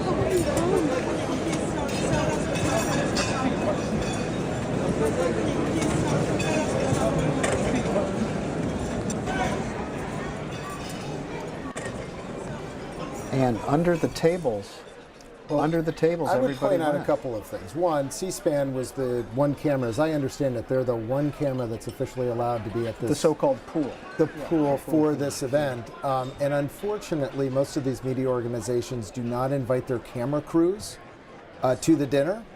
So you're seeing a lot of camera angles on cell phones by individuals who don't do this for a living. They're used to being in front of the camera and not behind the camera. So your C-SPAN's going to have the best coverage of this, I think. Yeah, my guess is that be part of the investigation, all that footage. Absolutely. Austin is in Worden, Montana, Republican line. Hi, Austin. Hi, good afternoon, panel. We're listening. My question for the panel is, how come the government doesn't do a case study on my great state of Montana? I want to say... We're going to just leave our friend in Montana to his own opinions on whatever he was talking about. Holly in Zionsville, Indiana, Democrat. Holly, you're on C-SPAN now. What do you think about what's happening tonight?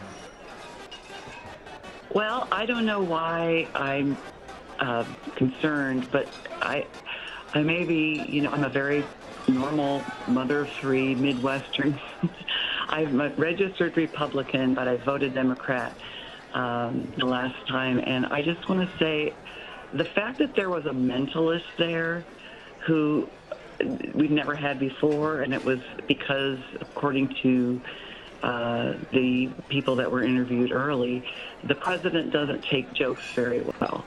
And so obviously, when they planned this, they knew what kind of temperament he had. And I just think this whole scenario looks a little bit like, it just doesn't ring true to me. I mean, I don't want to be a conspiracy theorist or crazy person, but I just feel like the protocols were off. The president wasn't immediately evacuated. The seal was left. The correspondents were left. And the president was the one that first made the response on his social media post about wanting to continue, wanting to give his speech, wanting to, and just none of this seems so. Normal. Draw this, draw this to a conclusion. What do you mean it doesn't seem normal? Just wonder you if get one this statement. plan? Now. Okay, if this was the plan to have this be interrupted in some dramatic fashion to draw our attention by this mentalist in agreement with the president or the White House, I think that's really awful. All right, Holly in Zionsville, Indiana, as she says, a Midwestern normal mother. What do you think about her thought process? The way that this all went down after the fact seemed very normal to me in terms of how the Secret Service reacted, and given that it was probably 2 floors away and it wasn't a direct threat in the room, they quickly assessed that. I'm not sure I'm there. In terms of the entertainment, I mean, the entertainment, you would be better to speak to this than I am, but through the years, the entertainment has changed at the White House, at this Correspondents' Dinner. I think we're used to the over-the-top comedians of the past several years, but that didn't always used to be the case, is my understanding. Well, so also the entertainer for the evening, Oz Perlman, was chosen before it was clear whether the president would be attending or not. And the other thing I want to clarify about Oz Perlman, when that was announced, I wasn't familiar with what a mentalist is. And, when I heard it was magic, I thought it would be magic tricks.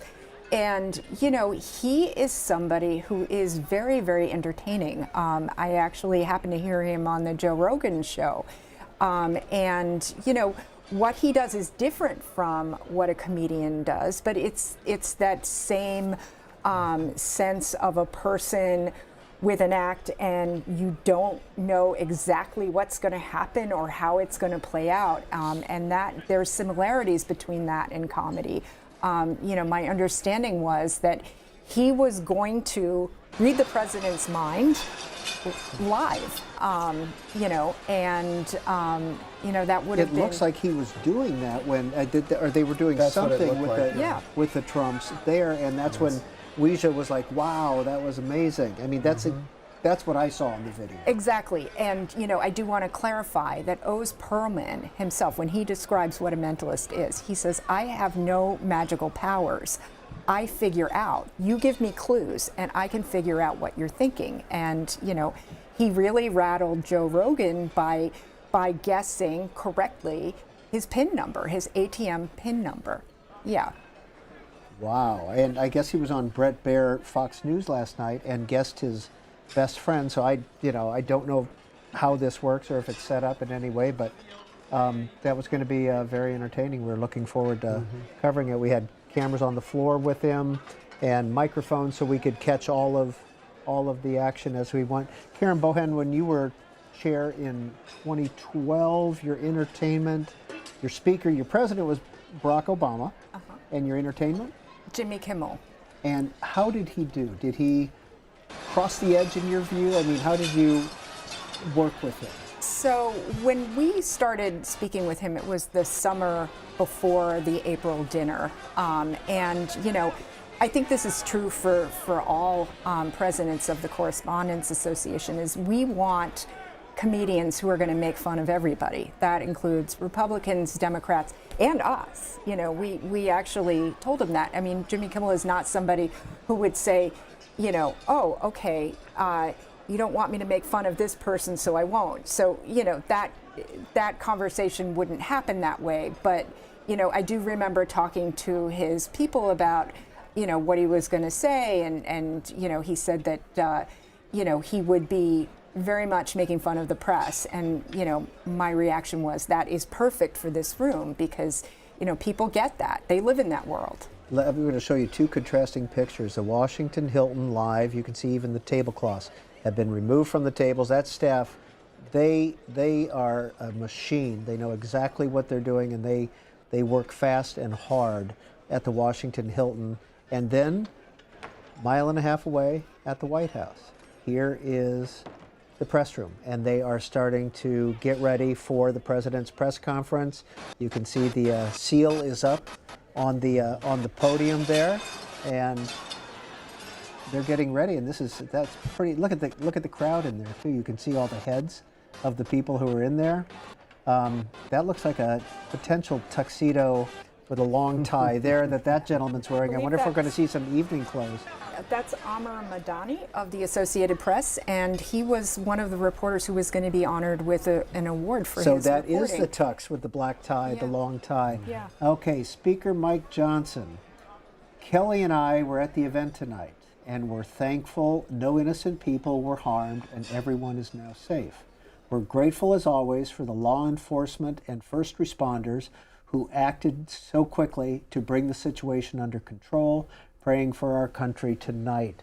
Now, I think it was John McCardle, our colleague here at C-SPAN, who reported that Speaker Mike Johnson was there, and he and his wife Kelly, and that they escorted him out but left her under the table. Yeah. And that's protocol. That's protocol, and it's going to lead to probably a terrible argument later tonight in the Johnson household. But it is protocol, yes. Yeah. Okay. Let's talk to Cade in Travelers Rest, South. Nope, Cade is gone now. Let's check in with Louis in Lincoln, Nebraska, Democrat. Hi, Louis. Thanks for holding. Please go ahead. Yes, I feel like this is a derivative of bringing Hollywood to Washington, D.C. It's a wag the dog situation. Trump did not want to be at the Correspondents' Dinner. He does not like free media. And he's going to find ways through Hollywood to create situations where it's going to leave us Americans scratching our heads on what's going on. Now he has every reason to have a ballroom. Okay, let's check in with Mike Dubke, who used to work for President Trump as his communications director, on all three of the points that you raised. Well, number one, President Trump did not want to be at the dinner. I think that's absolutely untrue. I frankly was very surprised he went to the dinner because I thought he was going to be consistent through the rest of his presidency of not attending this dinner. Number two, he doesn't like the media, the free media. He loves free media. One would argue that it was the earned media that he got in 2015, 2016 when he was running for president that helped him through the Republican primaries and launched him into the presidency. Donald Trump has been part of the media industrial complex, if you want to call it that, from a very, very young age. We were having a conversation in the green room before we came out about how this dinner has what was Louis' point? Louis. That this dinner has become a little bit more Hollywood. But Donald Trump, before he was president, attended this dinner multiple times as a guest of media companies. Third point, this is wag the dog. Now Donald Trump can have his ballroom because it's not secure anyplace else. I think Donald Trump secured that ballroom long before this White House Correspondents' Dinner in the way that only he can. And you know, Karen Bohan, we were replaying some of the old correspondence speeches, the president speaking at the Correspondents' Dinner on C-SPAN 2 all day long, and I watch them over and over. And in 2016, Barack Obama made a point of in his remarks. He goes, "What is wrong with you people in the media? All you do is cover Donald Trump." Basically, is what he said. He said it in a very amusing way. But do you remember the first? In 2016, when Donald Trump was running for president, I remember going through the newspapers one day, and there were 30 articles on Donald Trump.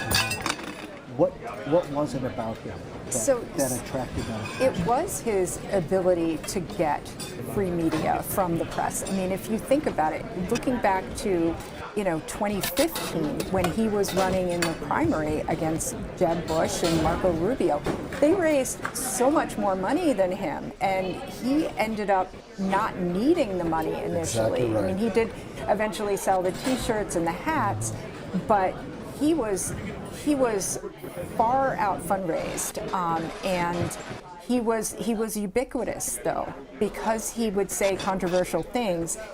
Everybody would be talking about what he said. Mike Dubke, were you working on the campaign at the time? I was not working on the campaign. I came to the administration not from the RNC or the campaign. I was I was a stepchild that arrived at the White House. But one of the things that we did at very early days at the White House was we discovered and learned that the fastest way for us to get our message out was not a press release, but we would have the president tweet, and it would go breaking news on CNN. Your leader here at C-SPAN now was my nemesis at CNN at the time, Sam Feiss. But it was very easy for us, and Sam will hate me saying this, it was very easy for us to get a headline on CNN or any of the other networks, frankly, because when the president tweeted out, Katie, do you have all your stuff? The earned media, the media treated that as breaking news, so that was the way we conveyed things. And Karen Bohan, if you didn't report on some of those tweets, did you feel left behind?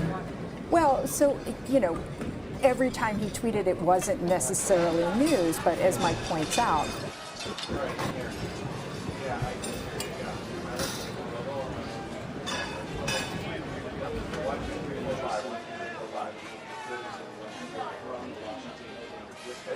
It's up there. Okay, you're the pool. Okay, I'm looking at the robo. Do you guys want to please go back?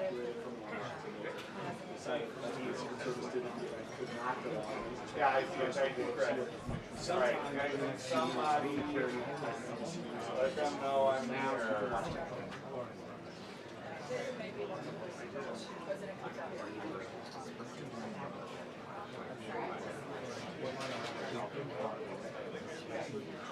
All right, do they want to enter?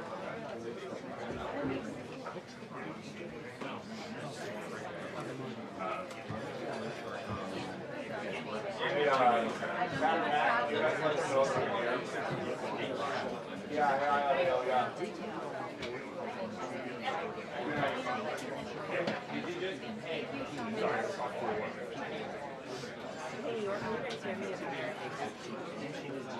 Jason Peter, you got me here too.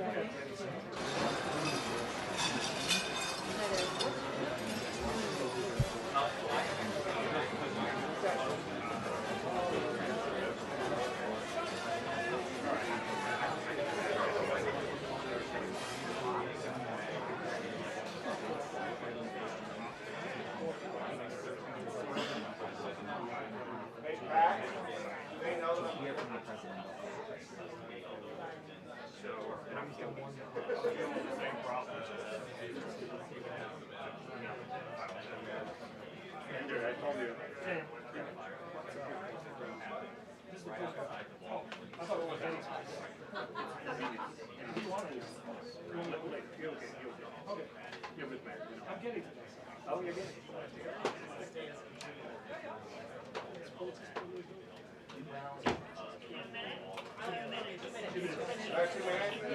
Hey guys, we have 2 minutes. Come on. Yeah, I just want to let you guys know we just got the White House press corps. 2 minutes. 2 minutes, I'm taking my ear out. Got everyone in 2 minutes. I'm so sorry.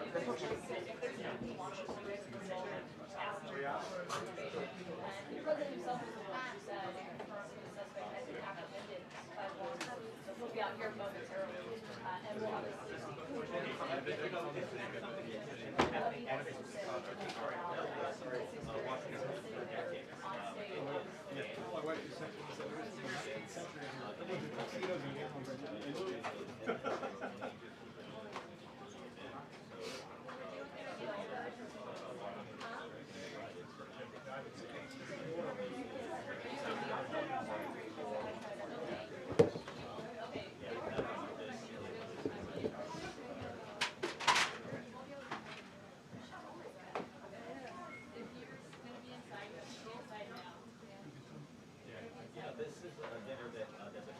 Okay, we're within 2 minutes.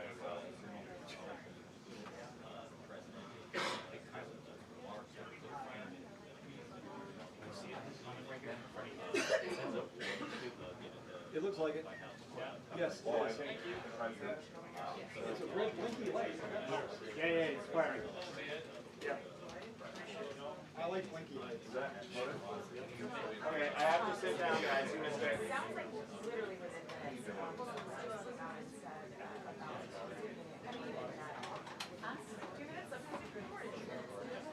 but it does. Juicy. You okay?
Right now we're going back by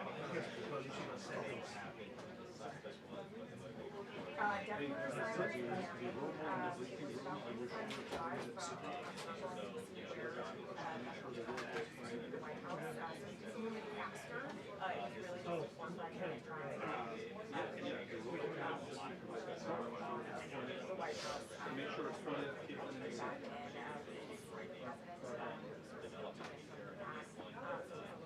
but I wouldn't say it was any more rush. It's only a 5-minute drive and it went pretty quickly.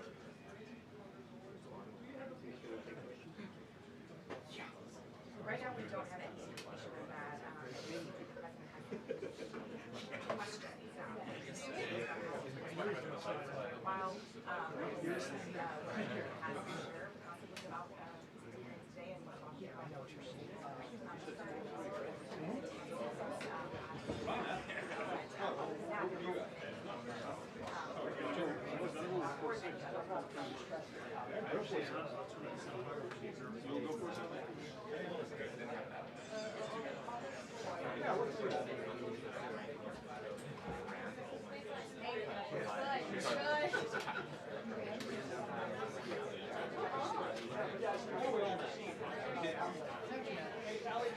I'm sorry, but he's a friend cooler, so he needs can you move both up on his line?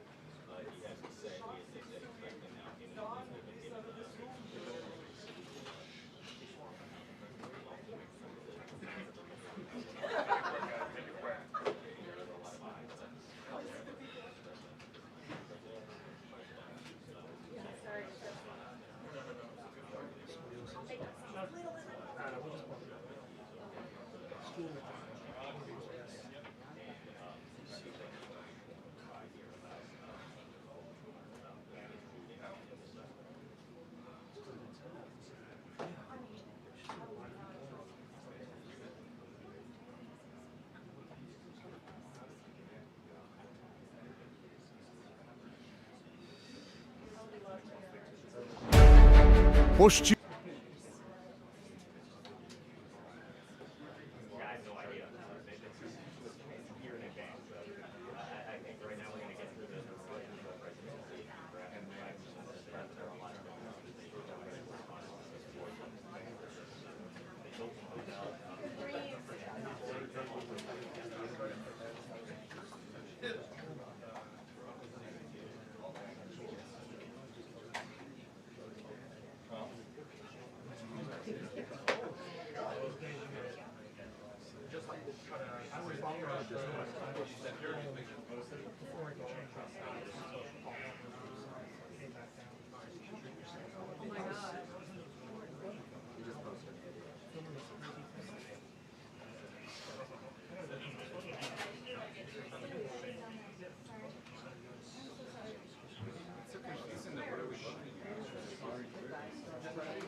That might have been the agency.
I'll get it, I'll get it.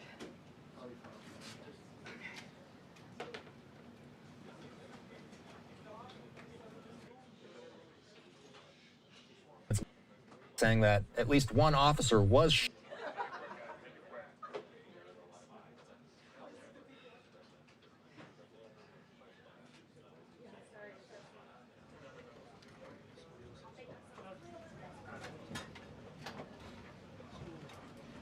Well, thank you very much. That was very unexpected, but incredibly acted upon by Secret Service and law enforcement. And this was an event dedicated to freedom of speech that was supposed to bring together members of both parties with members of the press. And in a certain way it did, because the fact that they just unified, I saw a room that was just totally unified. It was in one way very beautiful, a very beautiful thing to see. A man charged a security checkpoint armed with multiple weapons, and he was taken down by some very brave members of Secret Service, and they acted very quickly and have just released, for purposes of transparency, clarity, I've ordered it to be put out. You probably have it by now. Put out on Truth and put out on many other platforms. A tape showing the violence of this thug that attacked our Constitution, and also showing how quickly Secret Service and law enforcement acted on our country's behalf. Really did a great job. One officer was shot, but saved by the fact that he was wearing obviously a very good bulletproof vest. He was shot from very close distance with a very powerful gun, and the vest did the job. I just spoke to the officer, and he's doing great. He's in great shape. He is has very high spirits, and we told him we love him and respect him, and he's a very proud guy. He's very proud of what he does, Secret Service agent. And we looked at all of the conditions that took place tonight, and I will say, you know, it's not a particularly secure building, and I didn't want to say this, but this is why we have to have all of the attributes of what we're planning at the White House. It's actually a larger room, and it's much more secure. It's drone-proof, it's bulletproof glass. We need the ballroom. That's why Secret Service, that's why the military are demanding it. They've wanted the ballroom for 150 years for lots of different reasons, but today's a little bit different, because today we need levels of security that probably nobody's ever seen before. But everyone owes a tremendous debt of gratitude to the courage of law enforcement, the law enforcement, and working with the D.C. police. And we just spoke with the mayor, and when we're finished, the police chief is going to take over and discuss it also from their viewpoint.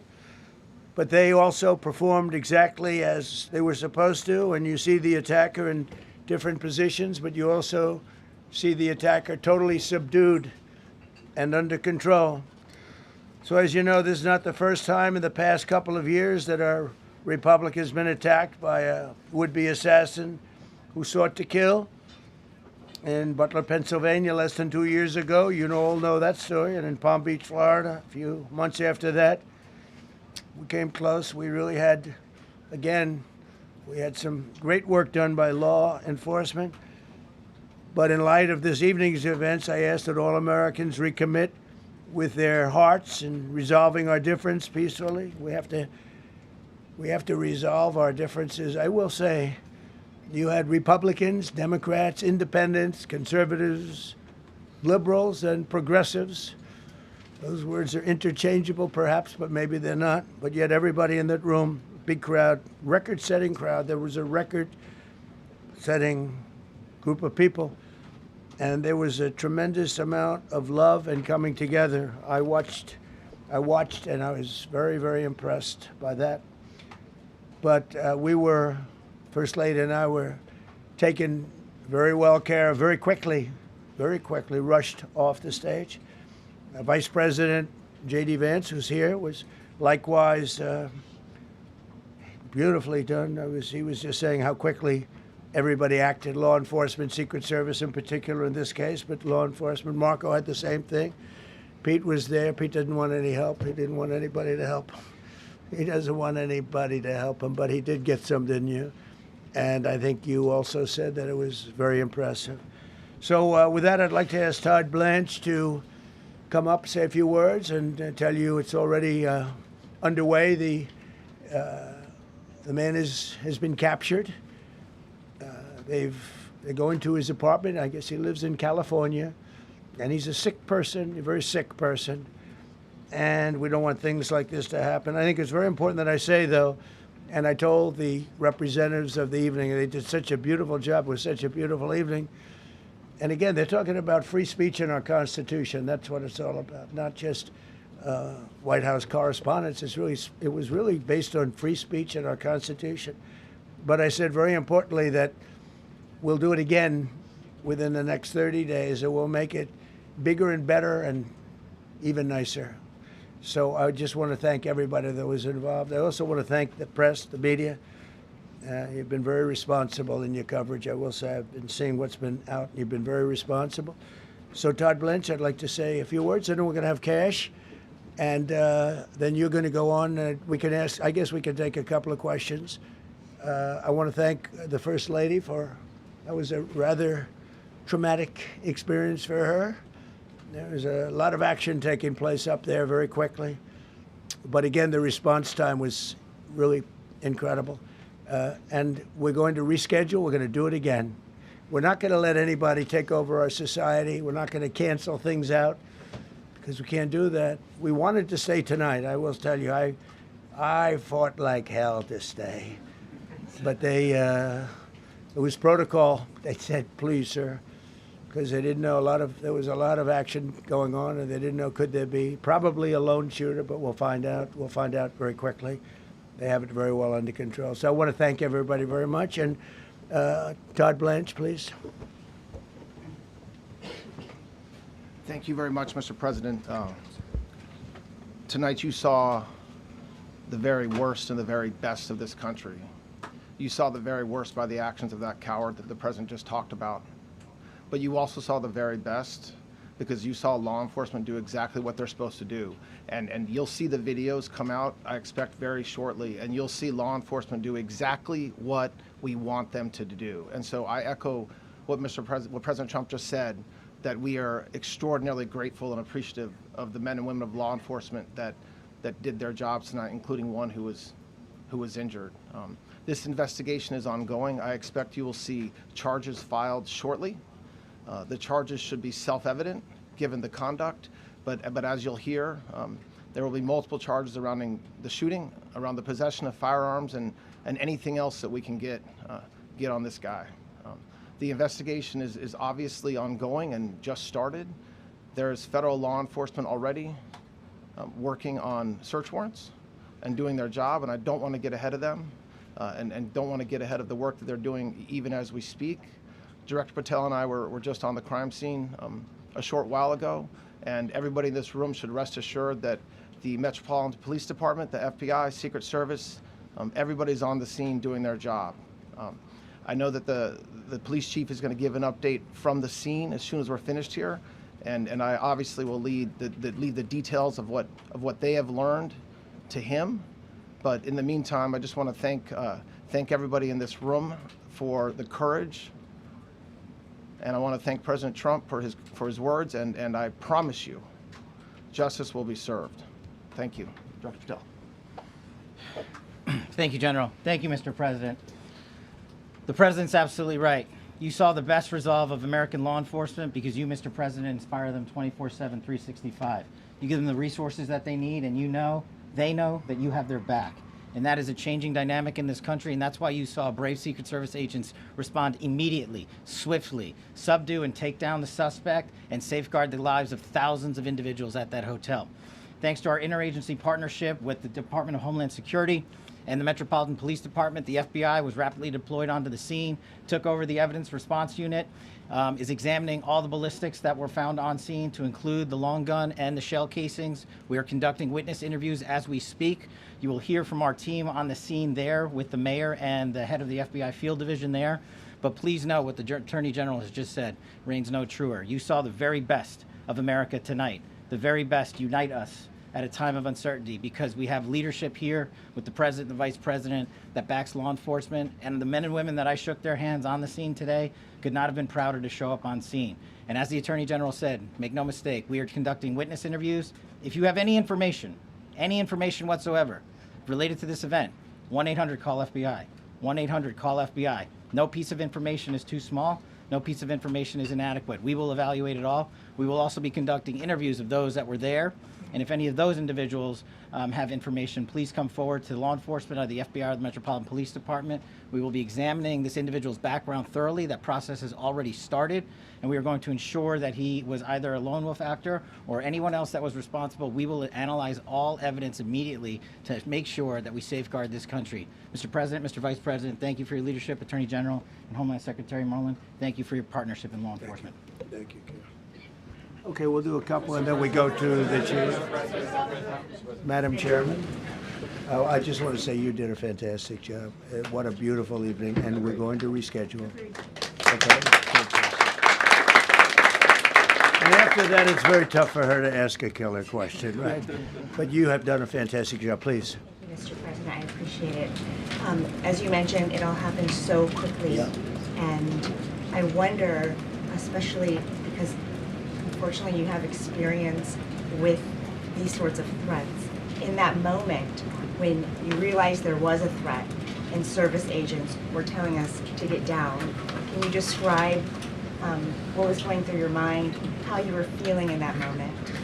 That's a very good question, actually. It's always shocking when something like this happens. It's happened to me a little bit, and that never changes. The fact, we were sitting right next to each other, First Lady on my right, and I heard a noise and sort of thought it was a tray. I thought it was a tray going down. You know, I've heard that many times, and it was a pretty loud noise.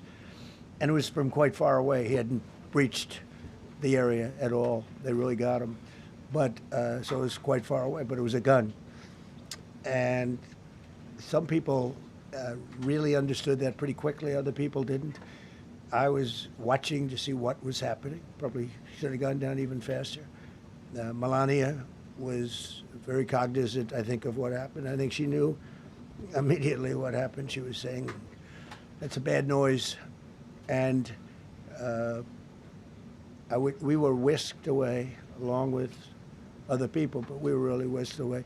And again, the performance of the Secret Service and the police, all of the law enforcement, I thought was really good. So it was very quick. There wasn't a lot of time to be thinking, because it was a matter of seconds before we were out the door and gone into an area. We very much, and you wanted to too, we very much wanted to continue it, because I don't like to let these sick people, these thugs, these horrible, horrible people, change the fabric of our life, change the course of what we do. So we held out. You were there. We held out right till the end, but they didn't want to take a chance, and I understand there was protocol. But we're going to be doing one hopefully within the next 30 days or sooner, and I am ready, willing, and able. And I was all set to really rip it. And I said to my people, this would be the most inappropriate speech ever made if I said what. So I'll have to save it. I don't know if I could ever be as rough as I was going to be tonight. I think I'm going to be probably very nice. I'll be very boring the next time, but we're going to have a great event. And you did a fantastic job. Thank you very much. Peter, go ahead. Thank you, President Trump. There's a report in the New York Post that this assailant assembled his weapon somewhere on site at the hotel. What do you think about that? And I ask respectfully, why do you think this keeps happening to you?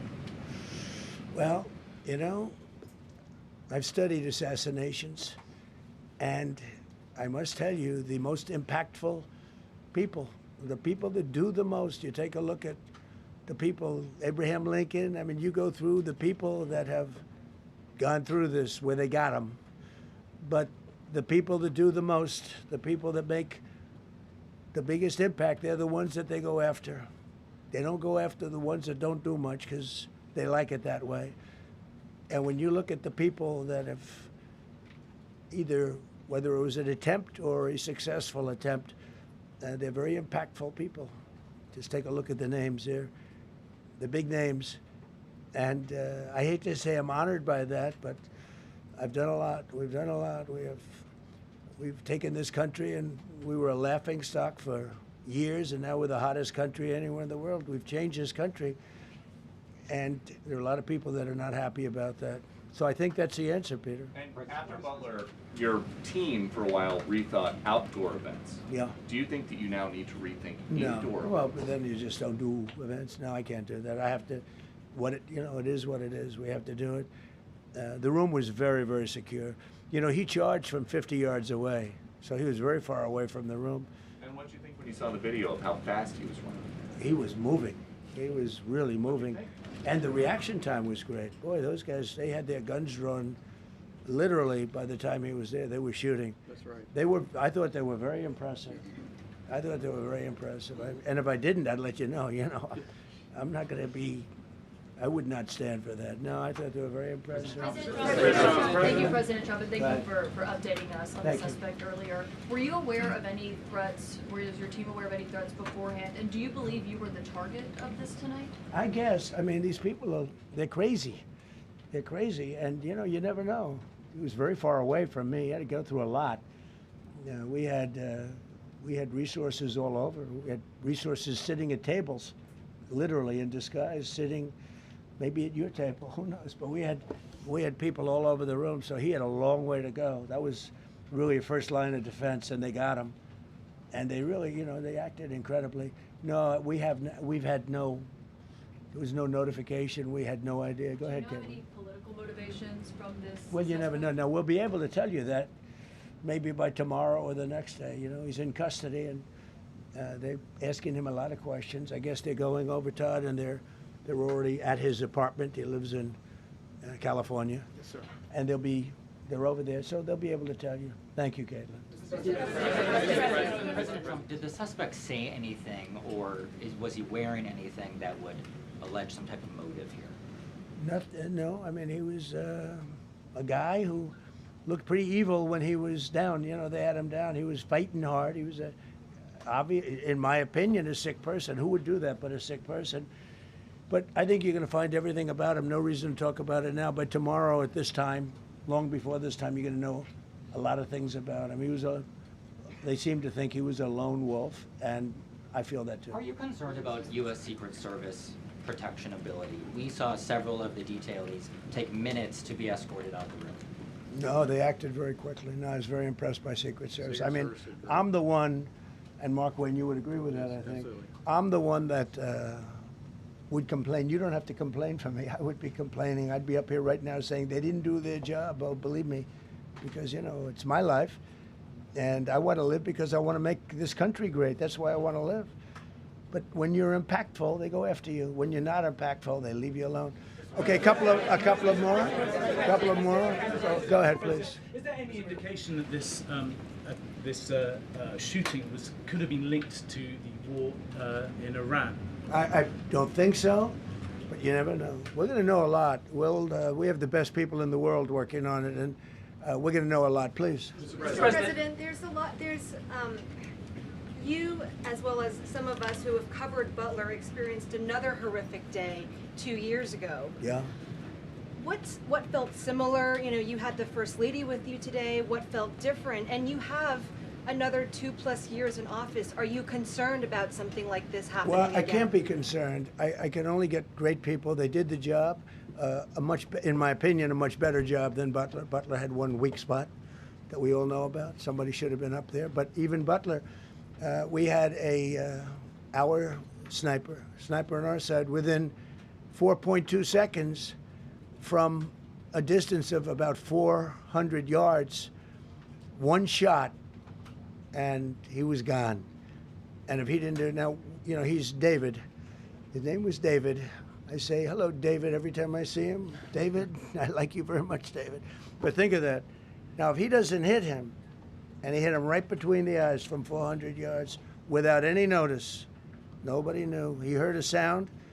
He looked over, and there was actually a tree that was somewhat in his way. You know the story very well. And he aimed, he fired, and if he didn't do that, beyond me, you would have had a lot more people killed. We lost one great person and 2 people very badly hurt. They're okay now.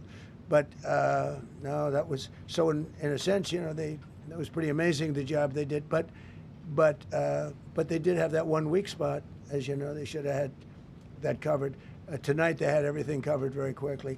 And he was fast. He was running full blast, and they got him before they got any further. I was very far away. You know, he hadn't anywhere close to breach the doors of the ballroom. The ballroom was sealed, and everybody in there. That's why once those doors opened, they didn't want to do tonight. If the doors weren't opened, we could have probably done it tonight, but I think we're much better off rescheduling. Yeah, please. Mr. President, for you and perhaps law enforcement as well, what is the level of confidence that this was a lone actor, and has the suspect made any statements to police while in custody? Yeah, I think it's just it's my profession. We have great professionals up here and outside that have been working with us.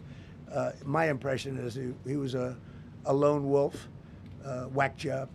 These are crazy people. These are crazy people, and they have to be dealt with. We had that in the second attempt, as you know, and he's spending life in prison, because if you let him out, they'll probably, you know, if he serves 10 years or 15 years, you let him out, he'll probably try it again with somebody else. They're sick people.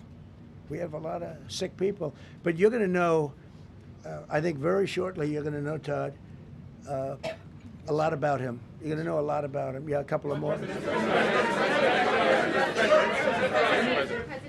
Yeah, please, go ahead. Are you concerned about political violence? This could be politically motivated. All violence. I'm concerned about everything. Look, but I can't be so concerned that you can't function. No, I'm here. It's a dangerous profession. You know, I tell the story, race car drivers, I think it's very dangerous. So if you take 1% and then take about 10% of 1%, just to break it down very easily, they die. So much less than 1%, 10% of 1%. I think bull riding is very dangerous. If you take about the same, 10% of 1%, much less than 1%. But if you take presidents, it's 5.8%. And about 8% are shot at. So nobody told me this was such a dangerous profession. If Marco would have told me, maybe I wouldn't have run. Maybe I would have said, I'll take a pass. No, it's a dangerous profession, but I don't view it that way. Look, I'm here to do a job. It's part of the job. It is a dangerous, I can't imagine that there's any profession that's more dangerous. But I love the country, and I'm very proud. I'm very proud of the job we've done. You see what's happened. We have a great country. We've got, I think, the most successful, the hottest country anywhere in the world. This happened over a period of just a year, and we're going to do great things. But with that come risks. There's no question about it. Yeah. To that end, I mean, there's been so much political violence, not just aimed at yourself, but at other members of, members of Congress, state house speakers, you name it. Is that just the cost of doing business to do politics in America anymore? Yeah, well, what does that say about our country? Too. We're not the only country. You look at this great violence with all countries. I was talking to somebody from another country today, and they have numerous assassinations of political figures all over the world. You look at South America, it's like some of the numbers are just horrific. It's dangerous. It's dangerous stuff, whether it's here or someplace else. No country is immune. No country. Good question. Is it possible to turn that temperature down at this point? Well, probably if I decided to just not do much, if I let everybody rip us off and take advantage of us. Look, we're leading the world in trade now. We're leading the world in the military. We're the greatest military in the world. I rebuilt it in my first term, and now we use it because we have no choice. We can't let, as an example, Iran, we can't let them get a nuclear weapon. Everything will be peanuts compared to that if they ever were given a nuclear weapon, and they'd use it too. Marco and I were talking about it today. They would use it without even hesitation. We can't do that. It was a shame. I said, oh boy, look at the numbers. We just broke 50,000 in the Dow. We just broke 7,000 in the S&P. They said we couldn't do it in 7 years, in 5 years, 4 years. They were saying maybe in 5 or 6 years. And we did it in 1 year. And I called everybody together. I called all of these people and others, and I said, we have to take a little journey. I see to do this. We just had the great number. We just broke 50,000. Wasn't supposed to happen during my term. Wasn't reachable. We did it in 1 year, and I said, we're going to have to make a journey to Iran. They're going to have a nuclear weapon if we don't do it. We had the B-2 bombers take them out. I terminated in the first term the Obama agreement, the Iran nuclear agreement, which was a disaster. That was a road to a nuclear weapon. They would have used it. They would have used it 100%. So, you know, when you do things like that, you become a target. If I wasn't doing that, I guess I'd be a lot less of a target. But I'm honored to be. Okay, one more question. Go ahead. Yeah, go ahead. Thank you, President Trump. Thank you, President Trump. Do you know how the gun was brought into the hotel? And also, how does this event impact you as the leader of our country? Do you think it will change your leadership? I like not to think about it. I lead a pretty normal life, considering, you know, it's a dangerous life. I think I handle it as well as it can be handled. I think a lot of other people, you know, you read stories where they become basket cases. To be honest with you, I'm not a basket case. I really take it as it is. I do it for the country. I'm not doing it for any other reason. I have a first lady who's doing a terrific job. She loves the country, and she recognizes it better than anybody. She's told me numerous times. She said, "You are in a dangerous job," but that goes along with her too. I mean, it's dangerous for her too. We sat there tonight. We heard that noise, and it was either a tray or a bullet. I was hoping it was a tray, but it wasn't. And again, we had some very brave people doing a great job, so we're very proud of them and happy with them. I just want to thank everybody. They will be able to give you all that information as to the names and everything else. I think we released the names already. Most of you would have it, but his name. We appreciate it. I see so many tuxedos and beautiful dresses. It was a little different evening than we thought, but we're going to do it again, and we have a great chairman who we're so proud of, and we have to make it better. We'll make it safer, I guess, right? But we're going to make it even better. Okay, thank you very much. Thank you. You talked about how impactful this was. Can we hear from her about? Well, honey, would you want to say something? Okay. Huh? One in the back, sir. Right. Millions of people across the globe, in fact, are watching you. You demonstrated courageous leadership, and thank God you're alive. All of us are alive today. What is the message that you want to give to the world that this should change? What corrective measures can we take from here on? So. Well, all you can do, look, I don't care how many people you have, how good they are. They can be the greatest people. You have the greatest security in history. If you have a whack job who's got a brain, but it's a little bit distorted or a lot distorted, they can make trouble. I would say, Pete, right? You know, they can make trouble. Some of these people are of genius level IQ, and they're nuts, so it can be trouble. So you do absolutely the best. You get the best. We have the best people. Well, look, it was proven tonight. He started running from 50 yards, and he was fast. He was like a blur on tape. He was moving. It was very impressive the way they got him, because a lot of people would be looking and saying, you know, it's like a weird feeling, and they would let him get through, but they didn't let him get through. They drew those guns so fast. They looked like Matt Dillon. They looked like somebody that knew what they were doing, and we really do. But it comes with the territory. And if you want to do a great job, I really believe that. And you take a look at what's happened to some of our greatest presidents, and it doesn't happen to people that don't do anything. And it's not going to deter me from winning the war in Iran. I don't know if that had anything to do with it. I really don't think so, based on what we know. But we're going to continue to do a great job. That's all I can do. Thank you very much. We'll see you tomorrow. Thank you. Thank you. Thank you.